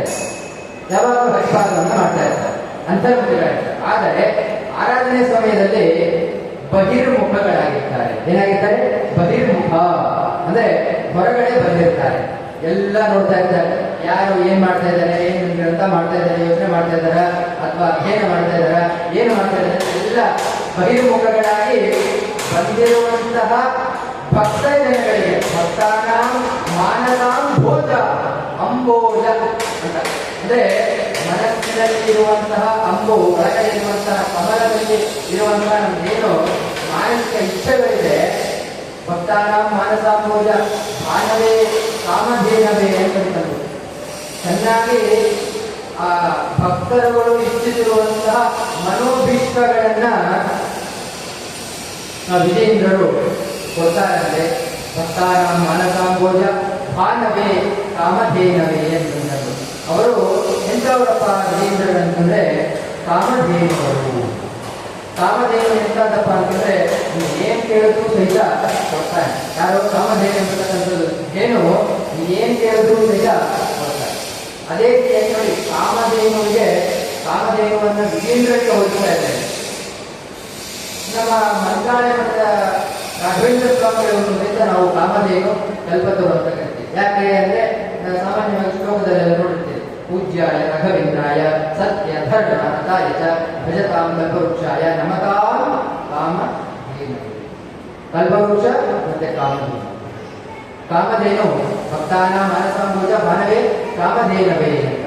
ಅವರು ಏನು ಕೇಳಿದ್ರು ಸಹಿತ ಕೊಡ್ತಾರೆ. ಏನನ್ನ ಕೇಳಿದ್ರೆ ಕೊಡ್ತಾರೆ ಅಂದ್ರೆ ಸುಮ್ಮನೆ ಏನೋ ಕೇಳಿದ್ರೆ ಕೊಟ್ಬಿಡಲ್ಲ. ಭಗವಂತನಲ್ಲಿ ಭಕ್ತಿ, ಗುರುಗಳಲ್ಲಿ ಯಥಾರ್ಥ ಜ್ಞಾನವಾದಂತಹ ಜ್ಞಾನ ಅಷ್ಟು ಕೇಳಿದ್ರೆ ಮಾತ್ರ ಕೊಡಬಹುದಷ್ಟೇ ಹೊರತು ನನಗೆ ಅದು ಬೇಕು ಇದು ಬೇಕು ಅಂತ ಕೊಡಲ್ಲ. ಮನೋಭೀಷ್ಟ, ಭಕ್ತಾದಿಗಳ ಮನೋಭೀಷ್ಟ, ಏನೇ ಕಷ್ಟ ಇದ್ರೂ ಸಹಿತ ಆ ಭಗವಂತ, ಆ ವಿಜೇಂದ್ರರು ಪಾರು ಮಾಡ್ತಾನೆ. ಆ ವಿಜೇಂದ್ರ ನಿಮಗೆ ಕೊಡ್ತಾರೆ. ಏನು ಮನೋಭೀಷ್ಟಗಳಿದ್ರೂ ಸಹಿತ ಅವರು ನಿಮಗೆ ಕೊಡ್ತಾರೆ. ನಮಗ ಕಲ್ಪತರುವೆ, ಅಂತಹ ಕಲ್ಪತರು. ಕಲ್ಪತರು ಅಂತಂದ್ರೆ ಒಂದು ವೃಕ್ಷ. ಕಲ್ಪ ತರು ಅಂದ್ರೆ ಏನ್ ಹೇಳಿದ್ರು ಸಹಿತ ಆ ಮರ ಏನ್ ಹೇಳಿದ್ರು ನಿಮಗೆ ಕೊಡುತ್ತಂತೆ. ಅಂತಹ ಮರವನ್ನ ವಿಜೇಂದ್ರರಿಗೆ ಹೋಲಿಸಿದ್ದಾರೆ. ಆ ಕಾಮಧೇನುವಿನಲ್ಲಿ, ಆ ಕಲ್ಪವೃಕ್ಷಂತಹ ವಿಜೇಂದ್ರರಲ್ಲಿ, ಕಾಮಧೇನುವಾದಂತಹ ವಿಜೇಂದ್ರರು, ಕಲ್ಪವೃಕ್ಷರಾದಂತಹ ವಿಜೇಂದ್ರರಲ್ಲಿ ನಾವು ಏನು ಕೇಳಬೇಕು ಅಂತಂದ್ರೆ ಒಂದೇ ಧಿಯೋ ಯೋನ ಪ್ರಚೋದಯ. ಏನು ಧಿಯೋ ಯೋನ ಪ್ರಚೋದಯ? ಗಾಯತ್ರಿ ಮಂತ್ರದಲ್ಲೇ ನಾವೆಲ್ಲ ಮಾಡ್ತೇವೆ. ಓಂ ಭೂರ್ಭುವಸ್ವಾಹ ಧಿಯೋ ಕೊನೆಯಲ್ಲಿ ಧಿಯೋ ಯೋನ ಪ್ರಚೋದಯ ಅಂದ್ರೆ ನಮ್ಮ ಧಿಯೋ ನಮ್ಮ ಬುದ್ಧಿಯನ್ನ ಪ್ರಚೋದನೆ ಮಾಡ್ರಿ ಅಷ್ಟೇ ಕೇಳಬೇಕು. ಭಗವಂತನಲ್ಲಿ ಭಕ್ತಿ, ನಮ್ಮ ಬುದ್ಧಿಯನ್ನ ಆ ಭಗವಂತನಲ್ಲಿ ಸಮರ್ಪಣೆ ಮಾಡುವಂತಹ ಒಂದೆರಡು ಮನಸ್ಸನ್ನ ಕೊಡಪ್ಪ ಅಂತ ಕೇಳಿದ್ರೆ ಮಾತ್ರ ಆ ಕಲ್ಪತರುಗಳು ನಿಮಗೆ ವಿಜೇತರು ಅನುಗ್ರಹ ಮಾಡ್ತಾರೆ. ಜನ ಬೇರೆ ಬೇರೆ ಕೈಲಕ್ಕೆ ಹೋಗ್ಬೇಡ್ರಿ. ಯಾಕಂದ್ರೆ ಇಚ್ಛೆಗಳಲ್ಲೂ ಸಹಿತ ನಾನಾ ತರವಾದದ್ದು ಲೌಕಿಕ ಮತ್ತೆ ಅಲೌಕಿಕ ಅಂತಂತಾರೆ. ಅಲೌಕಿಕವಾದ ಬೇಡಿಕೆಗಳು ಬೇರೆ, ಲೌಕಿಕವಾದಂತಹ ಬೇಡಿಕೆಗಳು ಬೇರೆ. ಆದ್ದರಿಂದ ಧಾರ್ಮಿಕ ಬೇಡಿಕೆಗಳು ಮಾತ್ರ ಕೇಳಬೇಕಷ್ಟೇ ಹೊರತು ಸುಮ್ಮನೆ ಏನೋ ಬಂತು ಏನೋ ಬೇಡಿಕೆ ಅಂದ್ರೆ ಪ್ರಯೋಜನ ಇಲ್ಲ ಅಂತಂದ್ರು. ಭಗವಂತನಲ್ಲಿ ಎಷ್ಟು ನಾವು ನಿಟ್ಟಿನಿಂದ ಆ ಧರ್ಮವನ್ನ ಭಕ್ತಿಯನ್ನ ಇಡಬೇಕು ಅಂತಹ ಕಲ್ಪತರುಗಳಾದಂತಹ ವಿಜೇಂದ್ರರಿಗೆ ನನ್ನ ನಮನೆಯನ್ನ ಮಾಡುತ್ತೇನೆ ಅಂತಂದ್ರು. ಇನ್ನು ಮುಂದೆ ಆ ಸುರೇಂದ್ರ ತೀರ್ಥರು ವಿಷ್ಣು ತೀರ್ಥರನ್ನಾಗಿ ತಗೋತಾರೆ, ದಂಡ ಪಲ್ಲಟವನ್ನು ಮಾಡ್ತಾರೆ.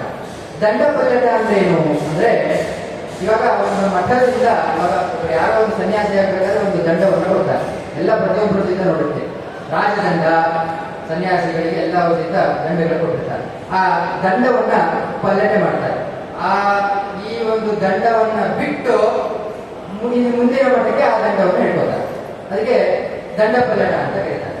ಅದಕ್ಕೆ ಒಂದು ಶ್ಲೋಕ, ಸುರೇಂದ್ರಸ್ಯ ಪ್ರದದೌ ಭಿಕ್ಷೋರ್ದಂಡ ಕಮಂಡಲಂ ಮಂತ್ರಂ ದತ್ವಾ ಸ್ವವಂಶಸ್ಯ ಕರ್ತವಾನ್ ಕೃತವಾನ್ ಮುನಿಃ ಅಥಾಸೌ ವಿಷ್ಣುತೀರ್ಥಶ್ಚ ವಿಜಯೀಂದ್ರೇತಿ ವಿಶ್ರುತಃ ಸುರೇಂದ್ರಸ್ಯ ಮುನಿಯ ಶಿಷ್ಯೋ ಭೂತ್ವಾ ತ್ವಂ ಪರ್ಯತೋಷಯತ್.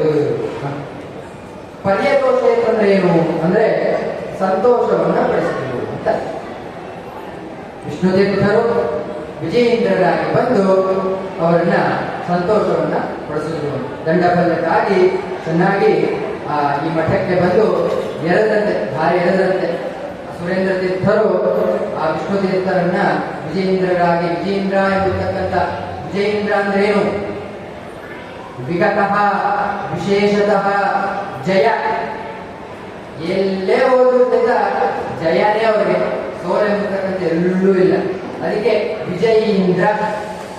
ಅವರ ಆರಾಧನಾ ಮಹೋತ್ಸವ ಬರ್ತಾ ಇದೆ. ಅವರ ನಾಮಸ್ಮರಣೆಗಳನ್ನು ನಾವು ಮಾಡಬೇಕು. ಅಂದಾಗ ಮಾತ್ರ ಅವರಿಗೆ ಸದ್ಬುದ್ಧಿ, ಸದ್ನ್ಯಾಯ, ಸಜ್ಞಾನ ಮಾತ್ರ ಕೊಡ್ತಾರೆ. ಅದರಿಂದ ಅವರನ್ನು ನಾವು ಚೆನ್ನಾಗಿ ಸ್ಮರಣೆಯನ್ನು ಮಾಡಬೇಕು. ಅದಕ್ಕೆ ಮುನೇ ಶಿಷ್ಯರು ಅವರು ಸುರೇಂದ್ರರು ವಿಜಯೇಂದ್ರ ಹೆಸರು ಬರ್ತಾರೆ. ವಿಜಯೇಂದ್ರಗೆ ಆದ್ಮೇಲೆ ಆಶ್ರಮವನ್ನು ಮುಂದೆ ಕೊಟ್ಟಿರ್ತಾರೆ. ಚೆನ್ನಾಗಿ ಧಾರೆಯನ್ನು ಎಳೆದು ತಮ್ಮ ಮಠಕ್ಕೆ ಶಿಷ್ಯರನ್ನಾಗಿ ಮಾಡಿಕೊಂಡು ವಿಜಯೇಂದ್ರರು ಅಂತ ಹೆಸರನ್ನ ಕೊಡ್ತಾ ಇದ್ದಾರೆ. ವಿಜಯೇಂದ್ರರು ಬಹಳಷ್ಟು ಗ್ರಂಥಗಳನ್ನು ರಚನೆ ಮಾಡಿದ್ದಾರೆ. ಅವರಲ್ಲಿ ಎಣಿಕೆಲಾರದಂತಹ ಗ್ರಂಥ ಎಷ್ಟು ಅಂದರೆ 104 ಗ್ರಂಥಗಳು. ಎಷ್ಟು? 104 ಗ್ರಂಥಗಳು. ನೋಡಿ, ನಾವು MA, PhD, MPhil ಏನೇನೋ ಮಾಸ್ಟರ್ ಡಿಗ್ರಿಗಳೆಲ್ಲ ಮಾಡ್ತೀವಿ. ಆದರೂ ಸಹಿತ ಒಂದು ಗ್ರಂಥ ರಚನೆ ಮಾಡುವಂಥ ಶಕ್ತಿ ಬರಲ್ಲ. ಆದರೆ ವಿಜಯೇಂದ್ರರು ನಮಗೆ ಹೇಳ್ಕೊಡ್ತಾರೆ ಹೇಗೆ ಗ್ರಂಥವನ್ನ ನಾನು ರಚನೆ ಮಾಡಿದ್ದೇನೆ ನೋಡಿ ಅಂತಂದು. ಅವಷ್ಟು ಯಾರು ಸಹಿತ ಸಾಧ್ಯ ಇಲ್ಲ. ಮತ್ತೆ ಅವರ ಗ್ರಂಥಗಳೆಲ್ಲ ಉದ್ಗ್ರಂಥಗಳು, ಸರಿನಾ? ನಾವೇನು ಮಾಸ್ಟರ್ ಡಿಗ್ರಿ ಎಲ್ಲ ಮಾಡಿದ್ರಲ್ಲ, ಅದೆಲ್ಲ ಇದ್ರ ಮುಂದೆ ಹೇಗೆ ಅಂತ ಹೇಳ್ತಾರೆ, ಸರಿನಾ? ಅಂತಹ ಉದ್ಗ್ರಂಥಗಳು ನಮ್ಮ ಹಣೆ ಬರಕ್ಕೆ ಅದ್ಯಾವುದೂ ಗ್ರಂಥಗಳು ಇವಾಗ ಸಿಗೋದಿಲ್ಲ. ಸಿಕ್ಕರೂ ಸಹಿತ ನಮಗೆ ಓದ್ಲಿಕ್ಕೆ ಆಗೋದಿಲ್ಲ. ಏನೋ ಒಂದು ಚಿಕ್ಕ ಶ್ಲೋಕದ ಅರ್ಥ ಹೇಳಲಿಕ್ಕೆ ನಾವು ಗೊತ್ತಾಡ್ತೀವಿ. ಅಂತಹ ಒಂದು ದೊಡ್ಡ ದೊಡ್ಡ ಗ್ರಂಥಗಳು ಸಿಗ್ತದೆ, ಓದ್ಲಿಕ್ಕಾಗತ್ತ. ಓದಿದ್ರೂ ಸಹಿತ ಅದನ್ನ ಅರ್ಥ ಮಾಡ್ಕೊಳ್ಳೋದು ವಿಶೇಷವಾಗಿ. ನೋಡಿ, ಅಧ್ಯಯನದಲ್ಲಿ 3 ವಿಧ. ಹೇಗೆ ಅಂತಂತಂದ್ರೆ, ನೀವು ಒಂದು ಗ್ರಂಥವನ್ನ ಆಲೋಕನೆ ಮಾಡೋದು, ಆ ಆಲೋಕನ ಅಧ್ಯಯನ 2 ಒಂದೇ. ಆ ಆಲೋಕನ ಅಧ್ಯಯನವನ್ನ ಮಾಡಿ ಅರ್ಥ ಮಾಡ್ಕೊಳ್ಳೋದು, ಆ ಅರ್ಥವನ್ನ ಮಾಡಿ ಅರ್ಥೈಸೋದು. ಈ 3 ತರ ವಿಧವಾದದ್ದು. ಸರಿ, ರಿವಿಷನ್.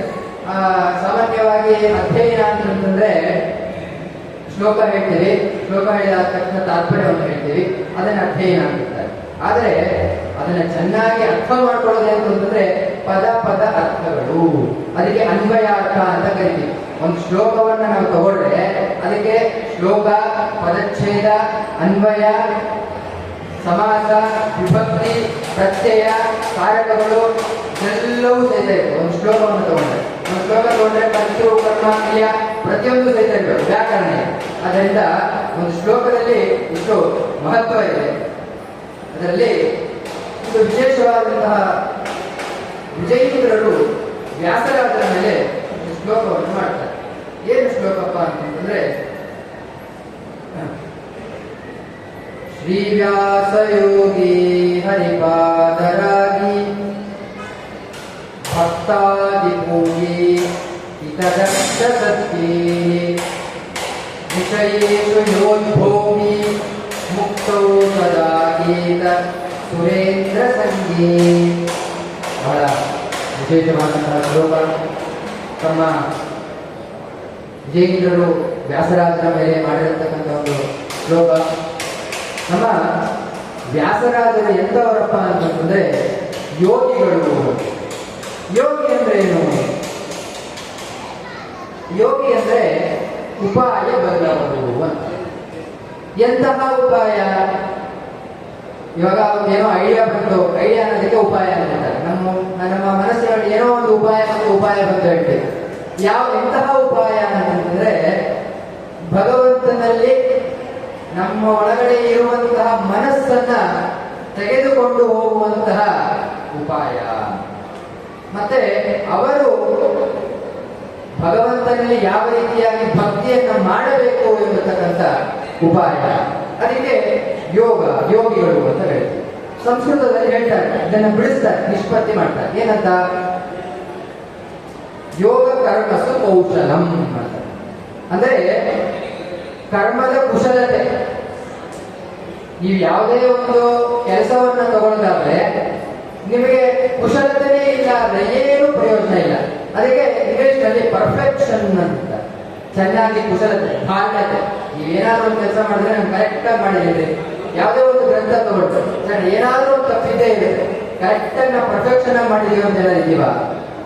ಇವಾಗ ಏನಾದ್ರೂ ಒಂದು ಸಿಹಿ ಪದಾರ್ಥಗಳನ್ನ ನಾವು ತಗೊಳ್ಳೋದಾದ್ರೆ, ಒಂದು ರಸಗುಲ್ಲ ಬಿಳಿಯಾಗಿರುತ್ತೆ, ಅದನ್ನ ಚೆನ್ನಾಗಿ ನೀವು ಸೀರಿಸ್ಬಿಟ್ರೆ ಏನಾಗುತ್ತೆ ಅಂತಂದ್ರೆ ಗುಲಾಬ್ ಜಾಮೂನ್ ಆಗುತ್ತೆ. ಸರಿನಾ? ರಸಗುಲ್ಲ ಹೋಗಿ ಗುಲಾಬ್ ಜಾಮೂನ್ ಆಗುತ್ತೆ ಅಲ್ವಾ?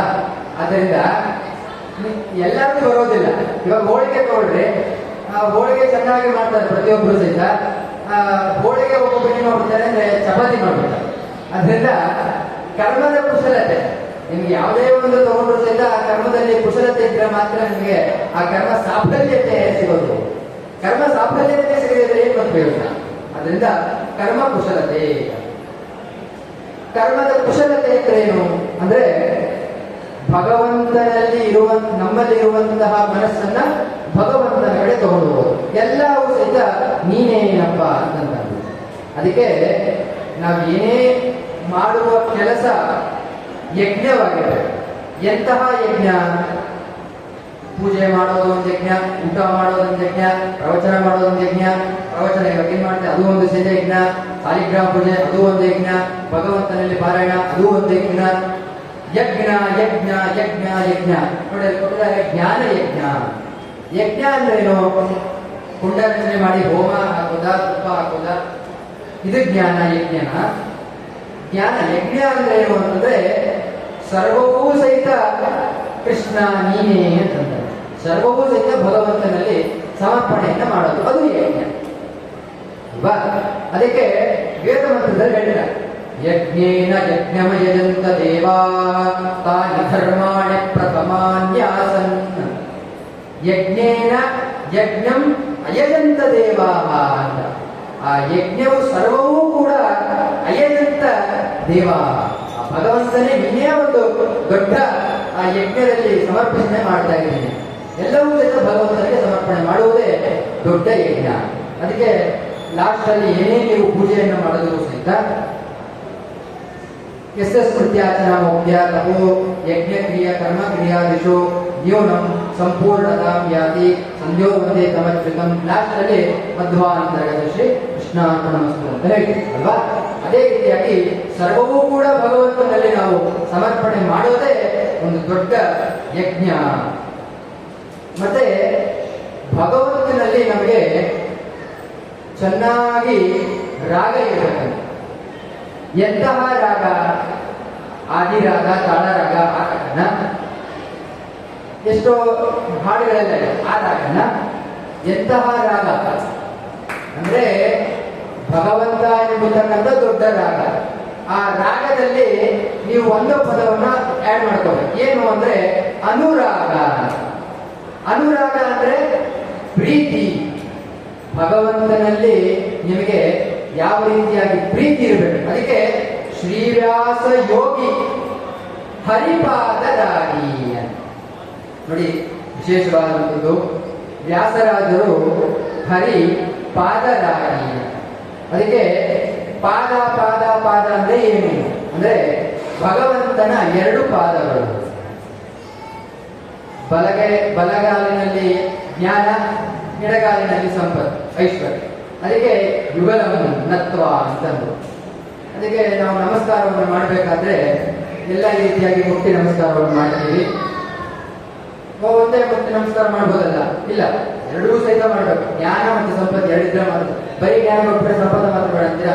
ಎಲ್ಲರಿಗೂ ಪ್ರತಿಯೊಬ್ಬರಿಗೂ ಸಹಿತ ಸಂಪತ್ತು ಮಾತ್ರ ಬೇಕು, ಜ್ಞಾನ ಬೇಡ ಅಂತ ಹೇಳಕ್ಕಾಗ್ತಾ ಅಲ್ಲ.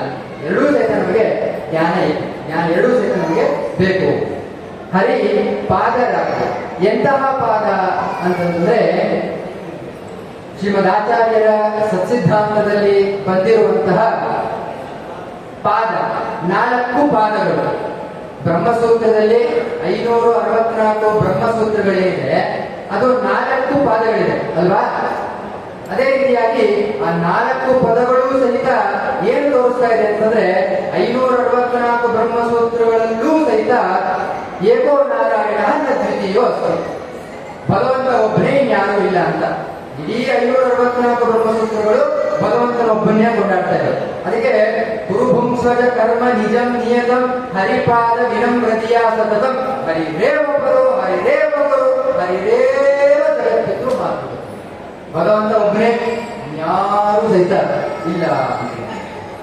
ಅದೇ ರೀತಿಯಾಗಿ ಹರಿಪಾದರಾಗಿ. ಯಾರು? ಶ್ರೀವ್ಯಾಸ ಯೋಗಿ ಹರಿಪಾದರಾಗಿ. ವ್ಯಾಸರಾಜರು ಸದಾ ಭಗವಂತನ ಪಾದಗಳಲ್ಲಿ ಇದ್ರಂತೆ. ಇನ್ನು ಮುಂದೆ ಶ್ರೀವ್ಯಾಸರೋಗಿ ಹರಿಪಾದರಾಗಿ ಭಕ್ತಾದಿ ಭೂಗಿ ಹಿತದಕ್ಷ ಸದ್ಭೀಹಿ. ಭಕ್ತಾದಿ ಭೂಗಿ ನೋಡಿ, ನಾವೆಲ್ಲ ವ್ಯಾಸರಾಜರು ಭಗವಂತನ ಭಕ್ತರಲ್ಲ. ನಾವೆಲ್ಲರೂ ಇನ್ನು ವ್ಯಾಸರಾಜರ ಭಕ್ತರು ಅಲ್ವಾ?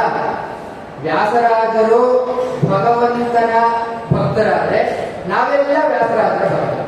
ವಿಶೇಷವಾದಂತಹ ಒಂದು ಸನ್ನಿವೇಶ, ವ್ಯಾಸರಾಜರು ಒಮ್ಮೆ ಸಂಚಾರಕ್ಕೆ ಹೊರಟ್ರೆ, ಎಲ್ಲಾದ್ರೂ ಹೊರಗಡೆ ಹೋದ್ರೆ ಹೇಗಿರ್ತಿತ್ತಪ್ಪ ಅವರ ವೈಭವ ಅಂತಂದನು. ಪ್ರತಿಯೊಂದು ಸಂಚಾರದಲ್ಲಿಯೂ ಸಹಿತ 24 ಚತುರ್ವಿಂಶತಿ ನಾಮಗಳು ಏನು ಆಶ್ರಮ ಕೊಟ್ಟಿದ್ರಲ್ಲ, ಕೇಶವ ತೀರ್ಥರು, ನಾರಾಯಣ ತೀರ್ಥರು ಅಂತ, ಅವರೆಲ್ಲರೂ ಸಹಿತ ಜೊತೆಗೆ ಬರ್ತಾ ಇದ್ದಾರಂತೆ. ಆಮೇಲೆ 24 ಆ ಕಡೆ 12 ಈ ಕಡೆ 12, ಈ ಕಡೆ ಒಬ್ರು ದಾಸರು ಆ ಕಡೆ ಒಬ್ರು ದಾಸರು, ಈ ಕಡೆ ಜಗನ್ನಾಥ ದಾಸರು ಈ ಕಡೆ ಪುರಂದರದಾಸರು. ಪ್ರತಿಯೊಬ್ಬರು ಸಹಿತ ಸಂಚಾರಕ್ಕೆ ಒಂದು ಸಜ್ಜನರ ಪ್ರತಿಯೊಂದು ಸಹಿತ ಎಲ್ಲರನ್ನೂ ಸಹಿತ ಕರ್ಕೊಂಡು ಹೋಗ್ತಾ ಇದ್ರಂತೆ. ಬರೀ ಸಂಚಾರ ಮಾಡೋದಲ್ಲ, ಸಂಚಾರ ಪ್ರತಿಯೊಬ್ಬರು ಸಹಿತ ಮಾಡ್ತಾರೆ. ಆ ಸಂಚಾರದೊಳಗೆ ನಮ್ಮ ಮಧ್ವ ಸಿದ್ಧಾಂತದ ಪ್ರತಿಷ್ಠಾಪನೆ, ಭಗವಂತ ಅಂದ್ರೇನು, ಅವನ ಯಥಾರ್ಥ ಜ್ಞಾನ ಅಂದ್ರೇನು ಅಂತ.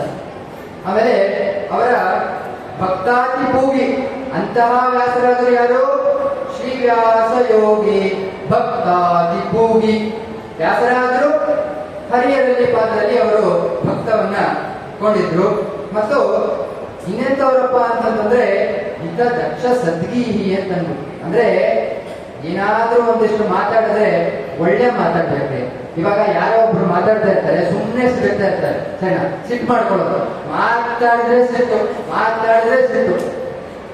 ಅದಕ್ಕೆ ಒಳ್ಳೆ ಮಾತನಾಡ್ಬೇಕ್ರಿ. ಇರೋದನ್ನು ಕೊಟ್ಟು ಭಗವಂತ ಅದರಲ್ಲೂ ಸಹಿತ ನಾವು ಒಳ್ಳೆ ಮಾತಾಡಿದ್ರೆ ಏನ್ರಿ ಬಂತ ಹೇಳಿದ.